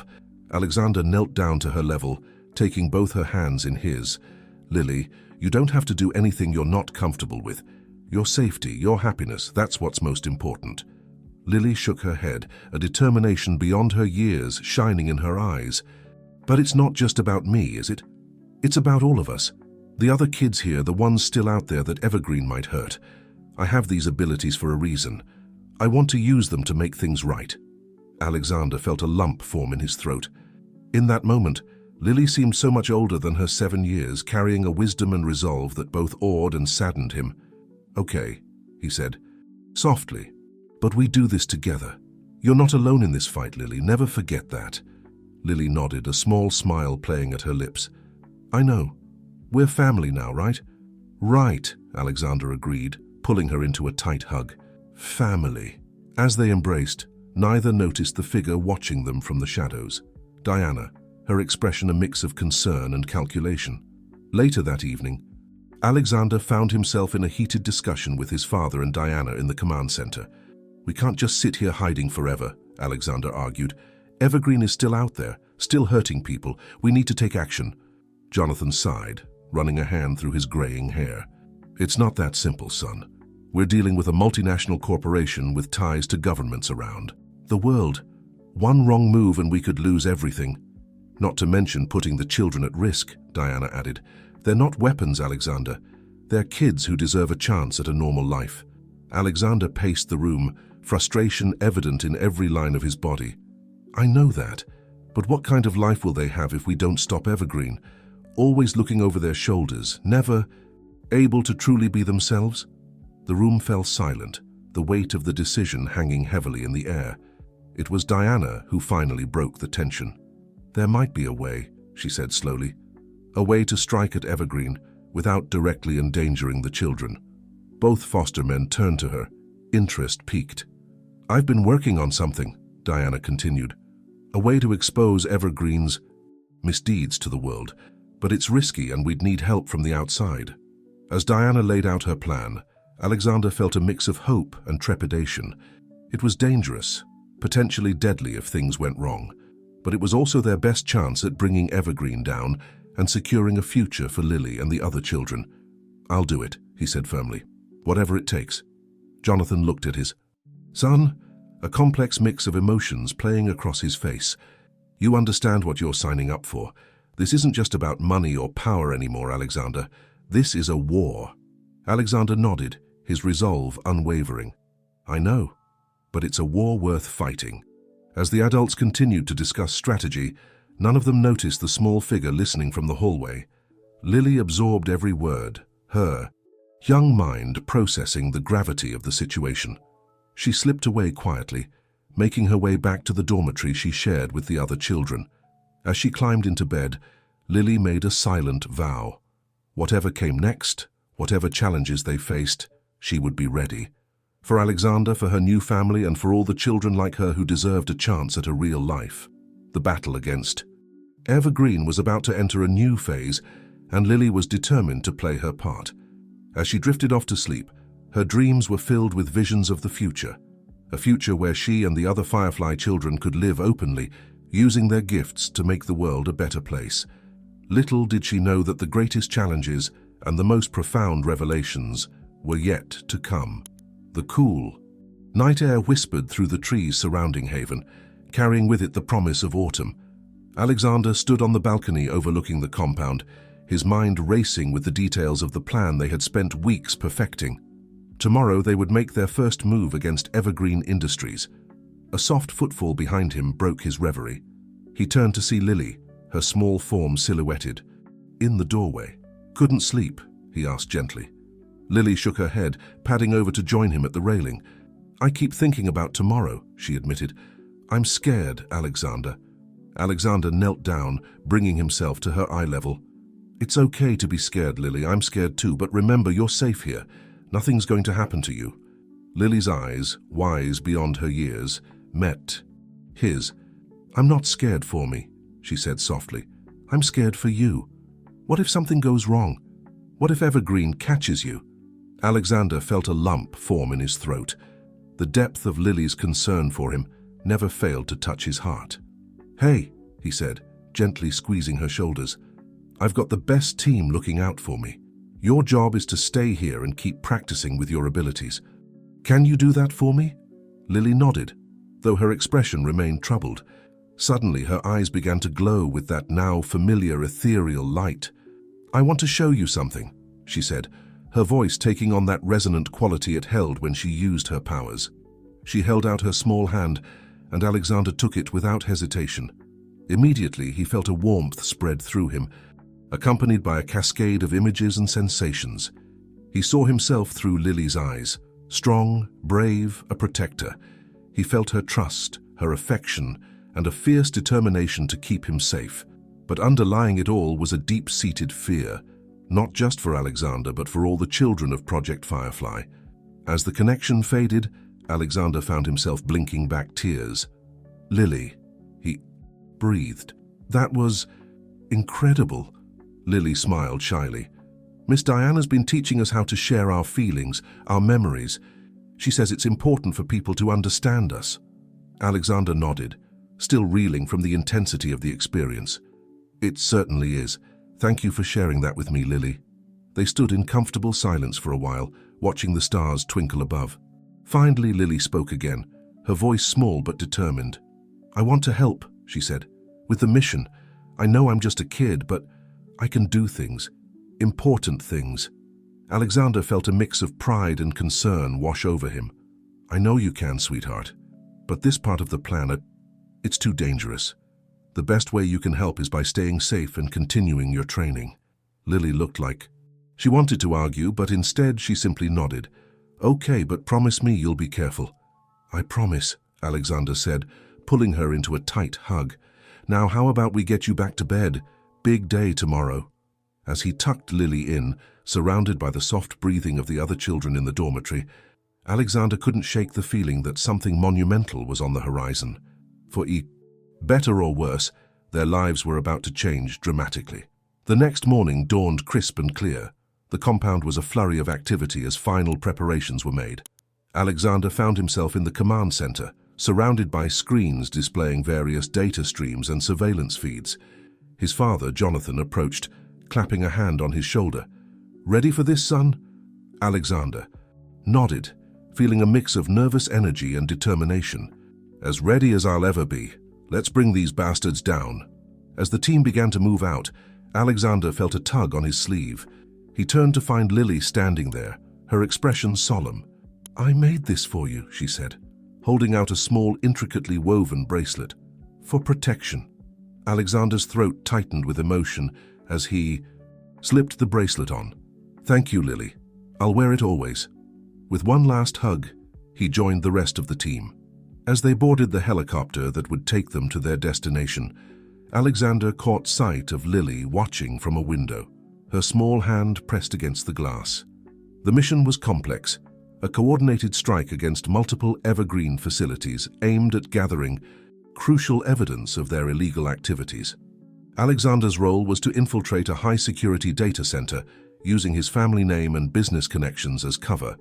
As they approached the evergreen compound, Alexander felt his heart rate quicken. This was it, the moment they had been preparing for. He took a deep breath, feeling the reassuring weight of Lily's bracelet on his wrist. "Remember," Diana's voice crackled over the comms, "we're here for information only, no unnecessary risks. If things go south, abort immediately." Alexander nodded, even though she couldn't see him. "Understood. Let's do this." The next few hours were a blur of tension and carefully orchestrated moves. Alexander found himself falling back on years of business negotiations as he smoothly talked his way through security checkpoints and executive offices. Finally, he reached his target, a secure server room that supposedly held the key to unraveling Evergreen's web of deceit. As he inserted the specialized drive that would copy the data, Alexander allowed himself a moment of hope. Maybe, just maybe, this would be enough to bring Evergreen down and secure a safe future for Lily and the others. But as the loading bar on the drive neared completion, alarms suddenly blared throughout the facility. Alexander's blood ran cold as he heard shouts and running footsteps approaching. "Foster!" Diana's urgent voice came through his earpiece. "We've been compromised. Get out of there now." Alexander grabbed the drive and ran, his mind racing. How had they been discovered? Had someone betrayed them? As he rounded a corner, he found his path blocked by a squad of armed security guards. Behind them stood a familiar face, the CEO of Evergreen Industries, his expression a mix of triumph and disdain. "Mr. Foster," the CEO said smoothly, "how kind of you to deliver yourself right into our hands. I do believe we have much to discuss." Alexander felt a moment of pure panic. Then, inexplicably, he felt a warmth emanating from the bracelet on his wrist. In his mind, he heard Lily's voice clear as day. "Be brave, Alexander. We're coming." As the guards moved to apprehend him, Alexander steeled himself. Whatever happened next, he knew one thing for certain. This was far from over. The real battle was just beginning. The sterile white walls of the interrogation room seemed to close in on Alexander as he sat, hands cuffed to the table before him. Hours had passed since his capture, each minute stretching into an eternity of uncertainty and fear. The door opened, and the CEO of Evergreen Industries strode in, flanked by two stern-faced security guards. He took a seat across from Alexander, a predatory smile playing at his lips. "Mr. Foster," he began, his voice dripping with false cordiality. "I must say I'm impressed. You've led us on quite the chase, but I'm afraid the game ends here." Alexander remained silent, his mind racing. Where was the rest of the team? Had they managed to escape? And Lily? Was she safe? As if reading his thoughts, the CEO's smile widened. "Oh, don't worry about your little band of renegades. We'll round them up soon enough. And as for the children..." He leaned forward, his eyes glinting with a mixture of greed and fascination. "Well, let's just say they'll be returning to their rightful place in our care." Anger surged through Alexander, momentarily overriding his fear. "They're not your property," he spat. "They're children, for God's sake, human beings with rights and..." "Rights?" The CEO cut him off with a laugh. "My dear boy, those children are the future of humanity. The key to unlocking potential beyond your wildest dreams. Do you really think such trivial concerns as rights apply to them?" Before Alexander could respond, a commotion erupted outside the room. Shouts and the sound of running feet echoed down the hallway. The CEO frowned, rising to his feet. "See what that's about," he ordered one of the guards. But before the man could move, the door burst open. Alexander's jaw dropped as Lily strode in, her eyes blazing with that otherworldly light. Behind her, he could see other children from Haven, each radiating power. "Get away from him," Lily said, her voice resonating with authority far beyond her years. The CEO stumbled back, his composure cracking for the first time. How did you get in here? Security!" But his cries went unanswered. Through the open door, Alexander could see Evergreen employees and security personnel frozen in place, their eyes wide with a mixture of awe and terror. Lily approached Alexander, the cuffs binding him falling away at a mere gesture from her hand. "Are you okay?" she asked, her voice softening as she helped him to his feet. Alexander nodded, still struggling to process what was happening. "Lily, why are you here? It's too dangerous." A small smile played at Lily's lips. "We couldn't let you have all the fun," she said. Then, her expression growing serious, she turned to face the CEO. "It's over. We're shutting Evergreen down." The CEO, having recovered some of his bravado, sneered at the child before him. "And how exactly do you plan to do that, little girl? You may have some parlor tricks, but we have armies, governments, the entire world order on our side." Lily's response was not in words. Instead, she closed her eyes, a look of intense concentration on her face. The air in the room seemed to vibrate with energy.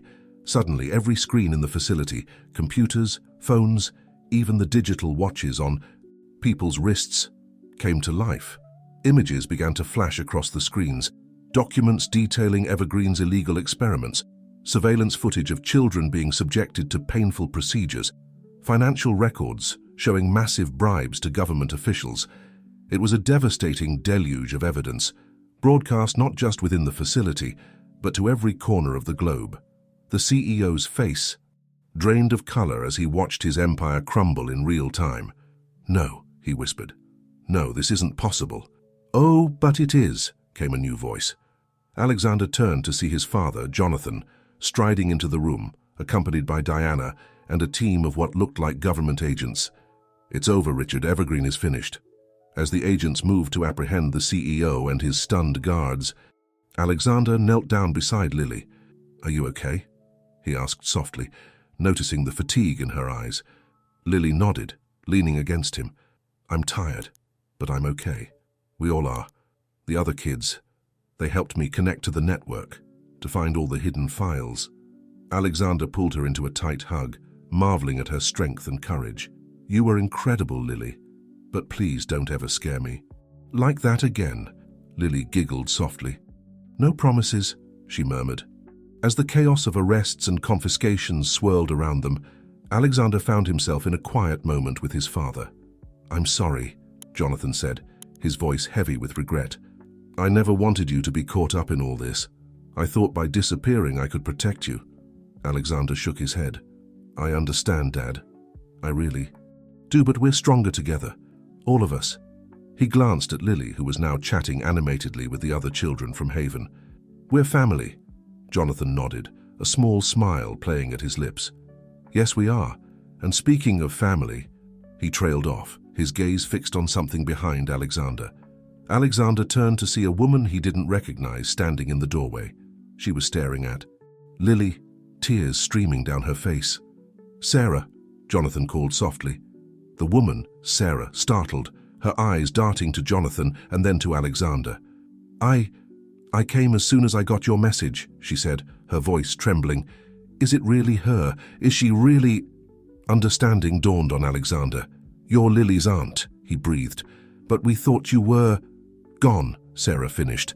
"Yes, I had to disappear to protect Lily. But now—" At the sound of her name, Lily looked up. Her eyes widened as she saw Sarah, a flicker of recognition passing across her face. "Auntie Sarah," she whispered. What followed was a tearful reunion as Lily flew into her aunt's arms. Alexander watched, his heart swelling with a complex mix of emotions. Joy for Lily, a twinge of sadness at the thought of losing her, and an overwhelming sense of relief that this chapter of their lives was finally closing. As the facility was secured and plans were made to dismantle Evergreen's operations worldwide, Alexander found himself on the roof, gazing out at the setting sun. So much had changed in such a short time. The world would never be the same, and neither would he. He felt a small hand slip into his and looked down to see Lily standing beside him. "What happens now?" she asked, her voice small but curious. Alexander squeezed her hand gently. "Now," he said, "we build a better world. One where you and all the other children can grow up safe and free to be yourselves." Lily nodded, a determined glint in her eye. "Together?" she asked. Alexander smiled, feeling a warmth spread through his chest. "Together," he agreed. As they stood there watching the sun dip below the horizon, Alexander knew that whatever challenges lay ahead, they would face them as a family. The future was uncertain, but for the first time in years, it was also filled with hope. The story of Project Firefly was far from over. In many ways, it was just beginning, but with Lily by his side and a newfound purpose. In his heart, Alexander Foster was ready to embrace whatever came next. The weeks following the fall of Evergreen Industries were a whirlwind of activity. As the world grappled with the revelations about Project Firefly, Alexander found himself at the center of a storm of media attention, legal proceedings, and ethical debates. But through it all, his focus remained on one thing: ensuring a safe and nurturing future for Lily and the other children affected by Project Firefly. It was a crisp autumn morning when Alexander stood before a panel of government officials and international representatives, ready to present his proposal for the future of the Firefly children. "Ladies and gentlemen," he began, his voice steady despite the butterflies in his stomach, "we stand at a crossroads. The children of Project Firefly represent both our greatest achievement and our gravest mistake. We have imbued them with extraordinary abilities, but in doing so, we've robbed them of their childhood, their normalcy." He paused, letting his words sink in. "But we have an opportunity now to make things right, not just for these children, but for all of humanity." As Alexander outlined his plan, a specially designed school and community, where the Firefly children could learn to control their abilities while also receiving a normal education, He couldn't help but think of how far they'd come.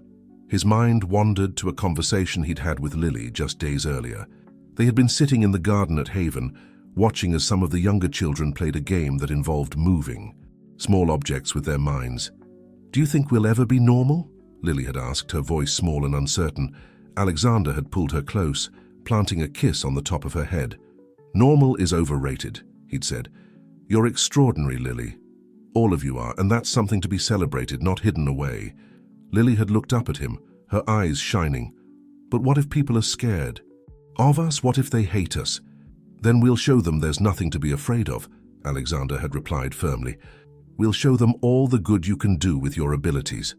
Now, as he concluded his presentation, Alexander saw that same mix of hope and uncertainty on the faces of the officials before him.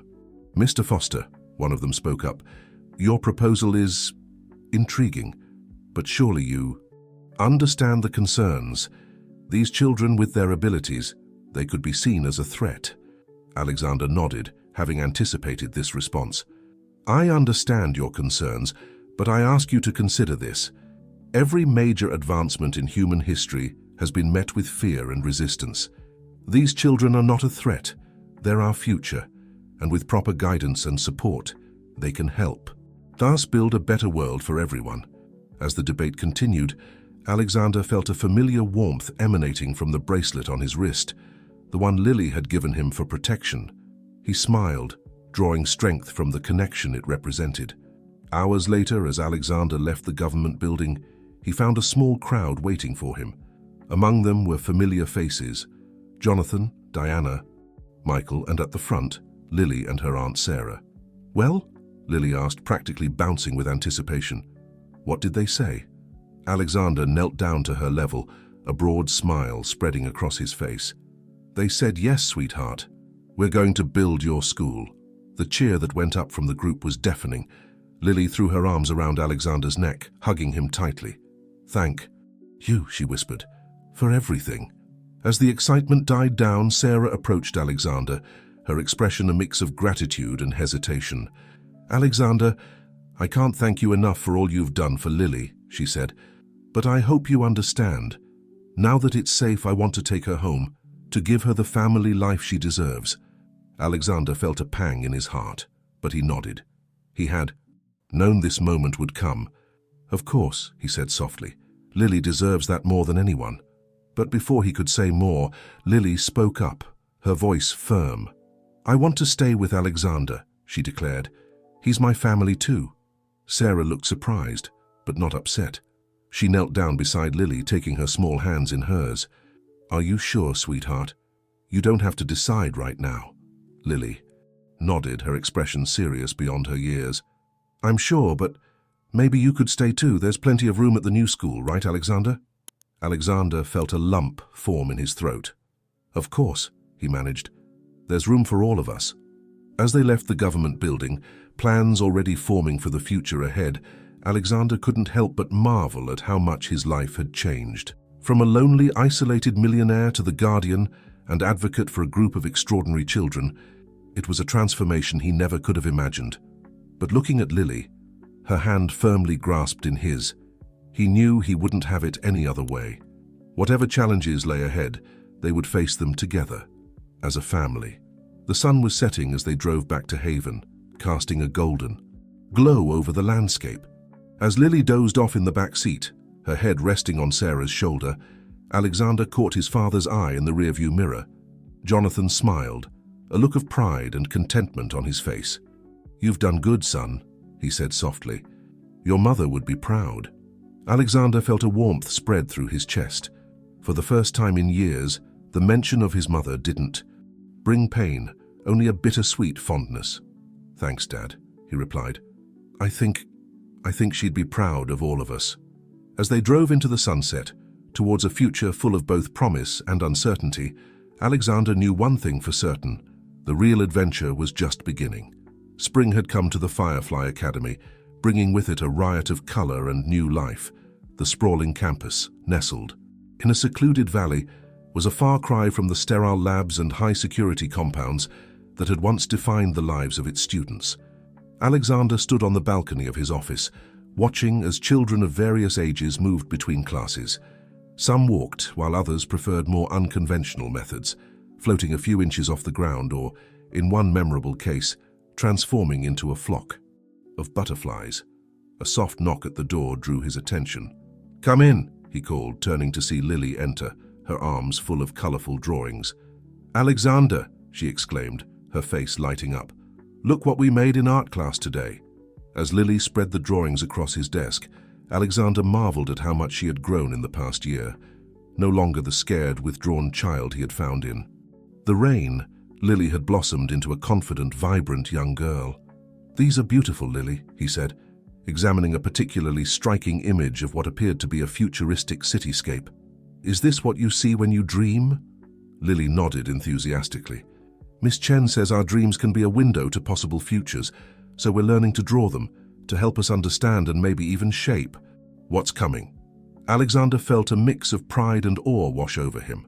The curriculum at Firefly Academy was unlike anything that had come before, a blend of traditional subjects and specialized training designed to help the children understand and control their unique abilities. "And how are your other classes going?" he asked, guiding Lily to a comfortable seating area by the window. Lily's face scrunched up in thought. "Math is still hard," she admitted, "but I'm getting better, and in science we're learning about genetics. Did you know that our DNA is like a blueprint for our whole bodies?" Alexander nodded, a small smile playing at his lips. It was moments like these, seeing Lily excited about learning, watching her grow and thrive, that made all the challenges worth it. Their conversation was interrupted by another knock at the door. This time it was Sarah who entered, a tablet in hand. "Sorry to interrupt," she said, "but we've just received word from the United Nations. They want to schedule another visit to observe our progress." Alexander sighed, running a hand through his hair. While the Firefly Academy had gained significant support over the past year, there were still those who viewed the children with fear and suspicion.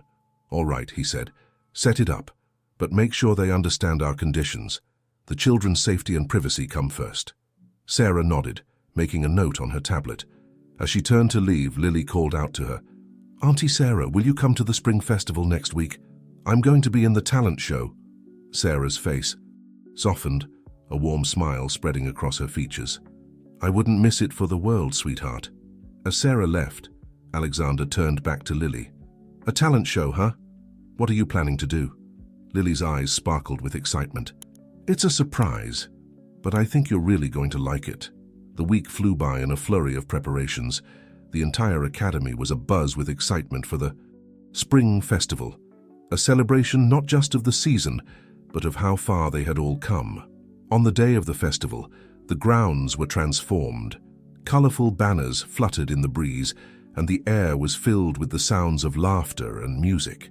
Families of the students mingled with staff and a select group of supporters, all there to witness the extraordinary achievements of these remarkable children.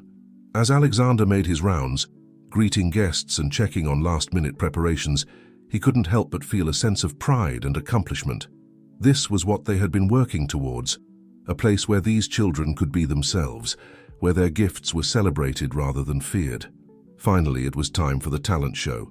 Alexander took his seat in the front row, flanked by Sarah and his father. As the performances began, he was once again struck by the sheer diversity of abilities among the students.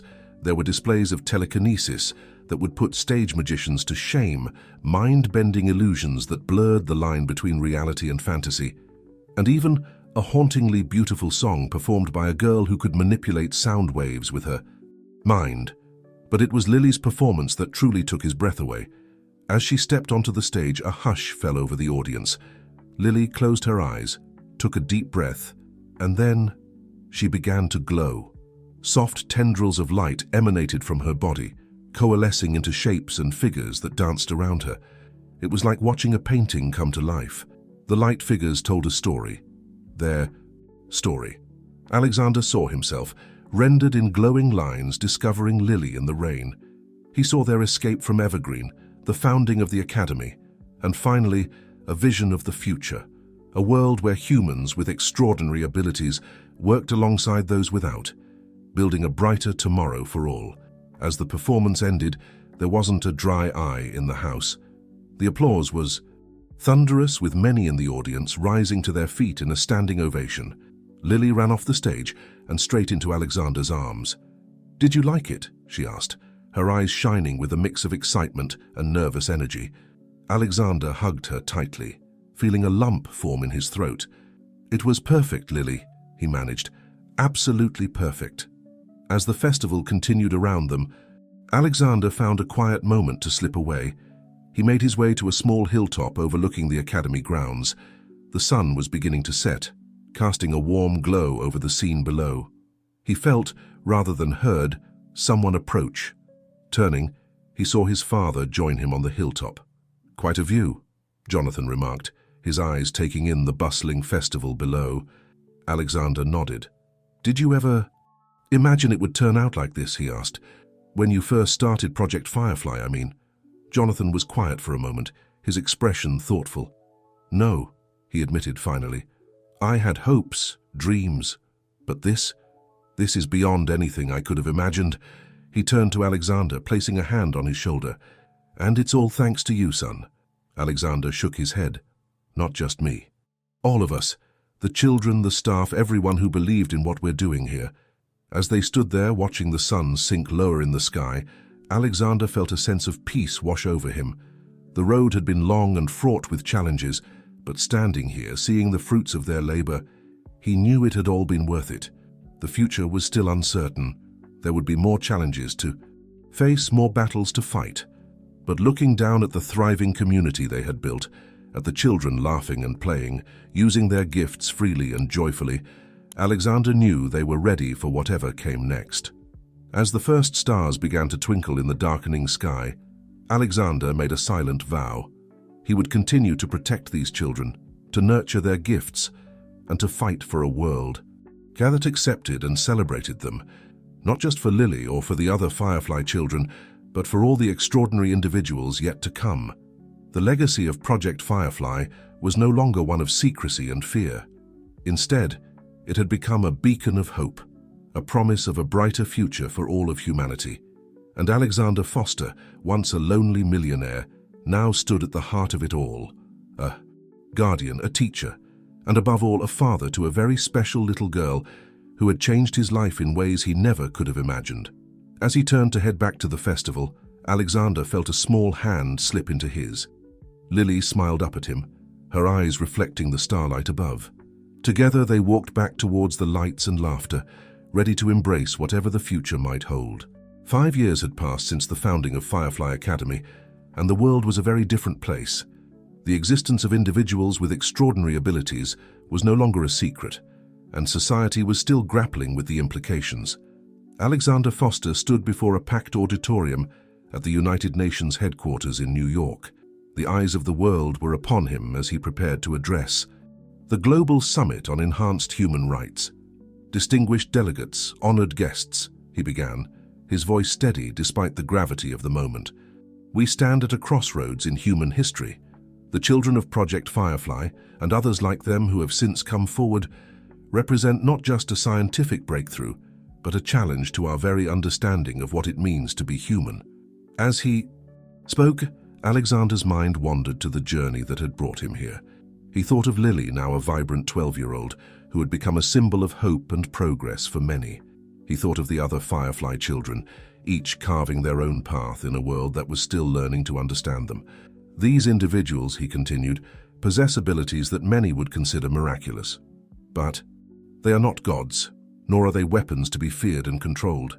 They are human beings with the same rights, desires, and capacity for both good and ill as any of us. The chamber was silent, hanging on his every word. Alexander could see a mix of emotions on the faces before him: hope, fear, curiosity, and in some cases barely concealed hostility. What we decide here today will shape the future of our species. Will we embrace this new chapter in human evolution, working together to build a world where all abilities are celebrated and used for the greater good? Or will we allow fear and prejudice to drive us apart, potentially triggering a conflict that could devastate our planet? As Alexander concluded his speech, calling for comprehensive legislation to protect the rights of enhanced individuals while also establishing ethical guidelines for the use of their abilities, the chamber erupted in applause.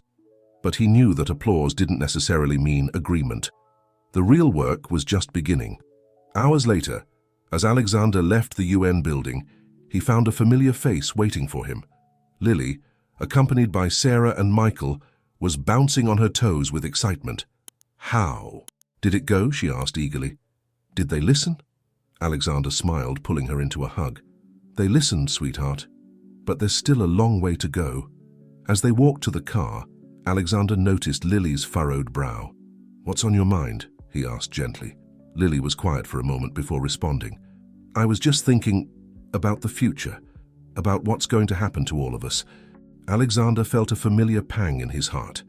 Despite all their efforts to give the Firefly children a normal life, they couldn't shield them from the weight of their unique position in the world. "The future's not set in stone, Lily," he said, squeezing her hand. "We're all working to make sure it's a good one. For you, for all the enhanced individuals out there, and for everyone else too." Lily nodded, but Alexander could see the worry lingering in her eyes. It was a stark reminder that for all her extraordinary abilities, she was still a child carrying a burden no child should have to bear. As they drove back to their hotel, Alexander's phone buzzed with a message from Jonathan. "Turn on the news," it read. Michael, who was driving, obliged, switching on the car's built-in screen. A breaking news alert filled the display. "We interrupt this program with breaking news," the anchor announced. "A group claiming to represent enhanced individuals has taken control of a major tech company's headquarters in Silicon Valley. They are demanding recognition and rights for all enhanced persons, threatening to use their abilities if their demands are not met." Alexander felt his blood run cold. This was exactly the kind of scenario they had been working to prevent, a confrontation that could spark widespread fear and backlash against enhanced individuals. "We need to do something," Lily said, her voice small but determined. Alexander nodded, his mind already racing with possibilities. "Yes, we do, but we need to be careful. One wrong move could make things much worse." As they sped towards the airport, where a private jet was waiting to take them to California, Alexander couldn't shake a feeling of déjà vu. Once again, he found himself racing towards danger, with Lily by his side.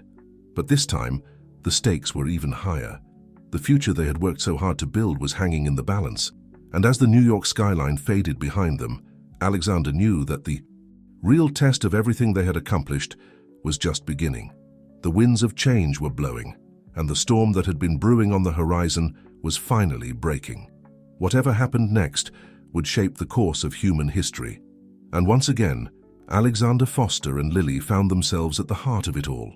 The situation in Silicon Valley had escalated by the time Alexander, Lily, and their team arrived.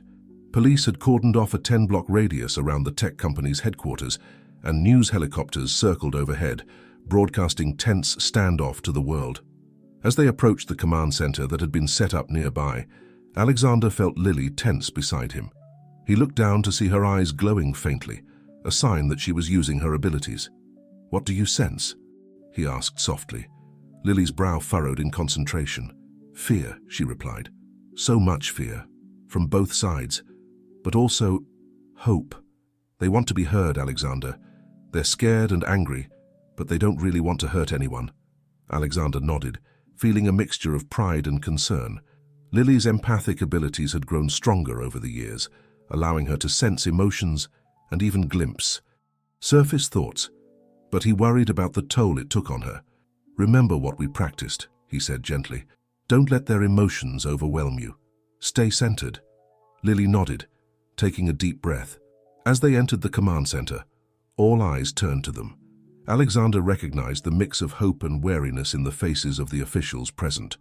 Even after years of working with enhanced individuals, many still didn't know how to react to them. "Mr. Foster," the police chief greeted him, relief evident in his voice. "We're glad you're here. The situation is volatile. The enhanced individuals inside are demonstrating abilities we've never seen before. We're out of our depth." Alexander nodded grimly. "I understand. We're here to help de-escalate the situation, but I need you to understand. These people are scared. They're fighting for their rights, their future. We need to approach this with compassion, not force."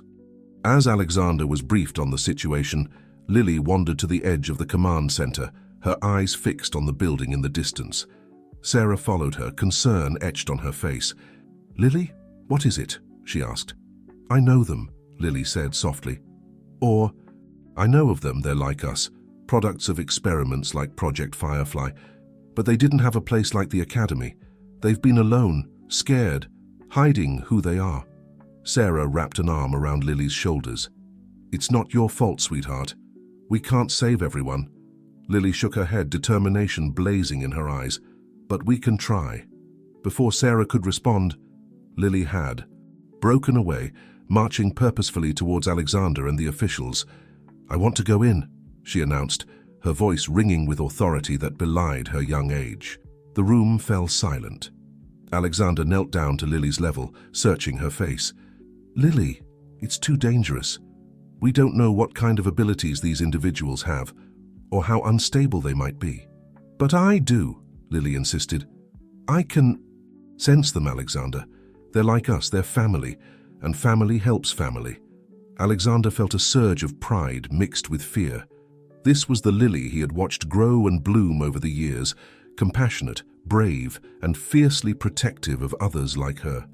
But the thought of her walking into such a dangerous situation made his heart clench. Before he could respond, another voice chimed in. "She's right." Alexander turned to see Jonathan entering the command center, accompanied by Diana and several of the older Firefly Academy students. "Dad? What are you doing here?" Jonathan smiled grimly. "Did you really think we'd let you face this alone?" "Lily's right. These people need to see that they're not alone, that there's a place for them in this world," as the officials sputtered. Protests. Alexander felt a sense of calm settle over him. He looked at the determined faces around him, Lily, Jonathan, the other Firefly children. This was what they had been preparing for all along. "All right," he said finally, "but we do this carefully. No one takes unnecessary risks." What followed was a tense but ultimately triumphant negotiation. Lily, along with some of the older Firefly students, acted as a bridge between the frightened, angry, enhanced individuals and the authorities. Their shared experiences, their understanding of the fear and isolation that came with being different, allowed them to connect in a way no one else could. Hours passed, but finally, a resolution was reached. The enhanced individuals agreed to come out peacefully in exchange for a guarantee of fair treatment and a chance to tell their stories to the world. As the sun began to set, Alexander watched as Lily emerged from the building, hand in hand with a young man who had been one of the leaders of the protest. The look of compassion and understanding on her face made his heart swell with pride. In the days that followed, the world watched in awe as the stories of these enhanced individuals unfolded. Tales of isolation, fear, and struggle, but also of hope and a desire to use their gifts for good. Public opinion began to shift, with more and more people calling for understanding and acceptance rather than fear and control. A month after the Silicon Valley incident, Alexander once again found himself addressing the United Nations. But this time, he wasn't alone. Lily stood beside him, along with representatives from various groups of enhanced individuals from around the world. "Ladies and gentlemen," Alexander began, "I stand before you not just as the founder of Firefly Academy, but as a witness to the incredible potential that lies within every human being, enhanced or not. The events of the past month have shown us that fear and isolation are the real enemies, not individuals with extraordinary abilities." He gestured to Lily and the others beside him. "These remarkable individuals represent the future of humanity, not as a separate species or a superior race, but as a reminder of the incredible diversity and potential that exists within all of us. By embracing this diversity, by working together, we can build a world that is truly extraordinary." As applause filled the chamber, Alexander felt Lily's hand slip into his. He looked down to see her smiling up at him, her eyes shining with pride and love. "We did it," she whispered. Alexander squeezed her hand, his heart full. "No, Lily," he replied softly. "You did it. You showed us the way." As they left the UN building that day, stepping out into a world forever changed, Alexander knew that their journey was far from over. There would be more challenges to face, more battles to fight, but for the first time he felt truly hopeful about the future, A future where extraordinary abilities were celebrated, not feared, where diversity was seen as a strength, not a threat. A future that Lily and the other Firefly children had helped to create, one act of compassion and courage at a time. As they drove back to the airport, ready to return to Firefly Academy and the family they had built there, Alexander reflected on the incredible journey that had brought them to this point. From a lonely millionaire to the guardian of extraordinary children, from a world of secrets and fear to one of openness and hope. And at the center of it all was Lily, the scared little girl he had found in the rain, now grown into a beacon of hope for enhanced individuals everywhere. As he watched her chatting excitedly with the others, planning for the future, Alexander felt a sense of peace settle over him. Whatever challenges lay ahead, they would face them together. As a family, as a community, as a united humanity, embracing all its extraordinary potential. The story of Project Firefly had come full circle. What had begun as a secret experiment had blossomed into a movement that was changing the world. And as they flew home, towards a future bright with promise, Alexander knew that the real adventure was just beginning. 10 years had passed since the watershed moment at the United Nations.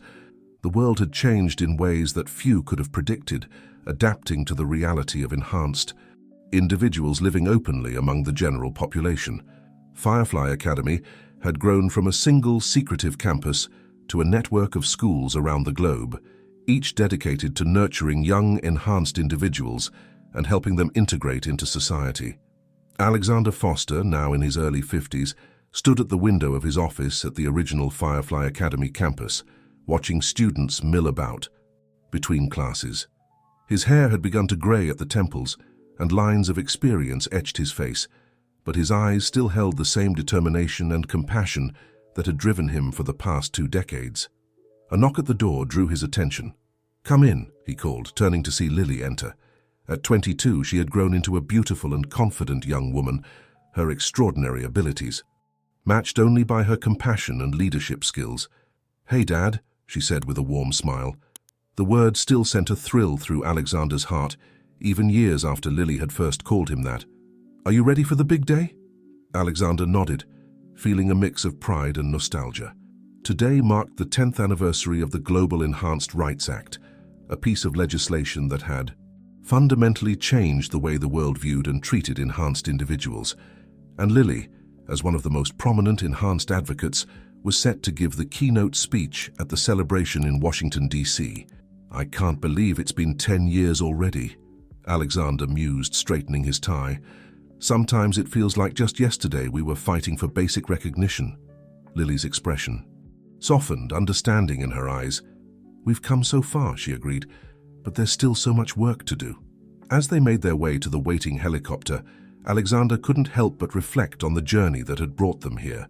The scared little girl he had found in the rain had grown into a powerful force for change, inspiring both enhanced and non-enhanced individuals alike with her message of unity and understanding. The flight to Washington was filled with last-minute preparations and quiet reflection. Lily reviewed her speech, while Alexander fielded calls from various world leaders and enhanced rights advocates. The cause they had championed had grown far beyond their wildest dreams, becoming a global movement for equality and acceptance. As they approached the Capitol, Lily suddenly grew quiet, her gaze fixed on the horizon. Alexander recognized the look in her eyes. She was using her abilities, sensing something beyond normal perception. "Lily, what is it?" he asked, concern coloring his voice. She turned to him, her eyes glowing faintly. "Change," she said softly. "I can feel it in the air. Something big is coming, Dad. Something that's going to change everything again." Alexander felt a familiar mix of excitement and apprehension. Over the years, he had learned to trust Lily's intuitions. Her abilities had grown and evolved in ways they never could have predicted, allowing her to sense shifts in the very fabric of reality. "Good change or bad?" he asked, though he knew the future was rarely so simple. Lily shook her head, her brow furrowed in concentration. "I'm not sure. It's complex, like ripples in a pond, spreading out in all directions. But I think it's an opportunity, a chance to take another step forward." As the helicopter touched down on the roof of their hotel, Alexander squeezed Lily's hand reassuringly. Whatever's coming, we'll face it together, just like we always have. Lily smiled, the glow fading from her eyes as she returned his squeeze. Together, she agreed. The celebration was a whirlwind of activity. Enhanced individuals from around the world had gathered, their extraordinary abilities on display in a breathtaking showcase of human potential. Alexander watched with pride as Lily worked the room, connecting with world leaders and everyday citizens alike with her characteristic warmth and charisma. As the time for Lily's speech approached, Alexander found a quiet moment to slip away to a balcony overlooking the National Mall. The sun was setting, casting a golden glow over the city. He felt, rather than heard, someone join him. "Quite a view, isn't it?" Jonathan's voice came from beside him. Alexander turned to see his father, now in his 70s but still sharp as ever. "It certainly is," he agreed. "Did you ever imagine we'd end up here when you first started Project Firefly?" Jonathan was quiet for a moment, his gaze distant. "No," he admitted finally. "I had hopes, dreams. But this is beyond anything I could have imagined." He turned to Alexander, placing a hand on his shoulder. "And it's all thanks to you and Lily." Alexander shook his head, feeling a familiar warmth in his chest. "Not just us. Everyone who believed in what we were doing, who fought for acceptance and understanding. We all did this together." As they stood there, watching the last rays of sunlight paint the sky in brilliant hues, Alexander felt a sense of anticipation building. Lily's words echoed in his mind. Change was coming. But whatever the future held, he knew they were ready to face it. The sound of applause from inside drew their attention. It was time for Lily's speech. As Alexander made his way back to the main hall, he felt a sense of pride and purpose wash over him. The journey that had begun on that rainy night so many years ago was far from over. In many ways, it was just beginning, and as he took his seat in the front row, watching Lily take the stage with confidence and grace, Alexander knew that whatever challenges lay ahead, they would face them together, as a family, as a community, and as a united humanity embracing all its extraordinary potential. The future was calling, and they were ready to answer. The crowd fell silent as Lily took her place at the podium, her presence commanding attention without a word spoken. Alexander watched with pride as she surveyed the audience, her gaze steady and confident. 10 years ago, Lily began, her voice clear and strong, we stood on the brink of a new era, an era where the extraordinary became ordinary, where the impossible became possible. We faced fear, prejudice, and uncertainty. But we also found hope, acceptance, and a new understanding of what it means to be human. As Lily spoke, weaving a narrative of struggle and triumph, of unity forged in diversity, Alexander felt the energy in the room shift. It wasn't just her words that captivated the audience, but something more, a subtle resonance that seemed to touch each person on a deeper level. Suddenly, Alexander understood. Lily wasn't just speaking, she was using her abilities in a way they had never seen before, projecting not just her voice but her emotions, her memories, her vision for the future. "But our journey is far from over," Lily continued, her eyes beginning to glow with that familiar ethereal light. "As we celebrate how far we've come, we must also look to the challenges that lie ahead. The world is changing faster than ever before, and we, enhanced and non-enhanced alike, must be ready to change with it." As she spoke, the air in the room seemed to shimmer.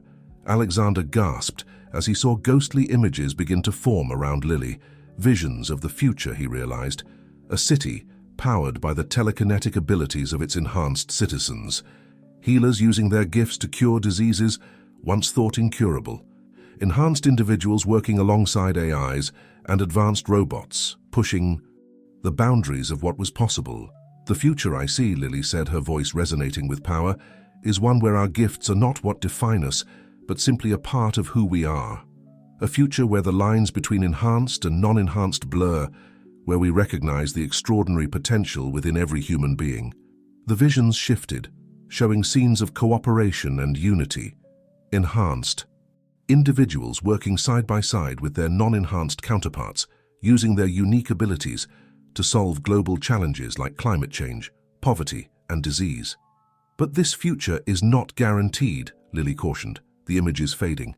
It is a choice we must make every day, a choice to embrace our differences, to support one another, to use our gifts, whether they be enhanced abilities or simply our human capacity for love, creativity and perseverance, for the betterment of all. As Lily's speech drew to a close, Alexander felt a shift in the atmosphere. It was as if everyone in the room, enhanced and non-enhanced alike, had caught a glimpse of the future Lily envisioned and were inspired to make it a reality. The applause that followed was thunderous, a standing ovation. That seemed to shake the very foundations of the building. But even as he clapped, Alexander's mind was racing. Lily's display of power, her ability to project visions to such a large group, it was beyond anything they had seen before. What did it mean for the future?